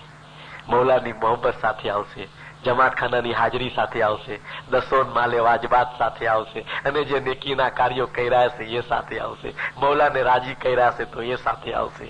આ કાંઈ સાથે નહીં આવે. અને ક્યારે મોત આવશે અમે જાણતા નથી. હજી બી તમને કહું છું, મૌલાને રાજી કરો, દીનમાં બી આબાદ થશો ને દુનિયામાં બી આબાદ થશો. દુઆ માંગશું મૌલા પાસે, યા અલી યા હાજર ઇમામ તું ગજ જમાજી કુલ મુશ્કિલ આસાન કર, યાલી તું ગજ જમાજી નેક ઉમેદો પૂરી કર, યાલી તું ગજ જમાજી આફત બલા બીમારીઓ દફે કર, યાલી તું ગજ જમાત ને ધંધા રોજગાર કમાણીમાં ખોટ બરકત દે, યાલી તું ગજ જમાત ની દિન પ્રતિદિન ચડતી કર, યાલી તું ગજ જમાત ને સવાર સાંજ બંને વખત જમાત ખાને આવવાની આલા હિંમત દે, યાલી તું ગજ જમાત ને દસોન સુકરી તને ઇબાદતમાં પૂરા રખ, યાલી તું ગજ જમાત નો માલ જાન આલ ઔલાદ ઇજ્જત અને ઈમાન સલામત રાખ, યાલી તું ગજ જમાત ને હકીકતથી સમજ દે, યાલી તું ગજ જમાત ઉપર ખૂબ ખૂબ રાજી થા, યાલી તું ગજ જમાત ને જીવનના છેલ્લા દમ સુધી તારા ઘરની તેમજ ગજ જમાતની ખિદમત કરવા શક્તિશાળી બનાવો,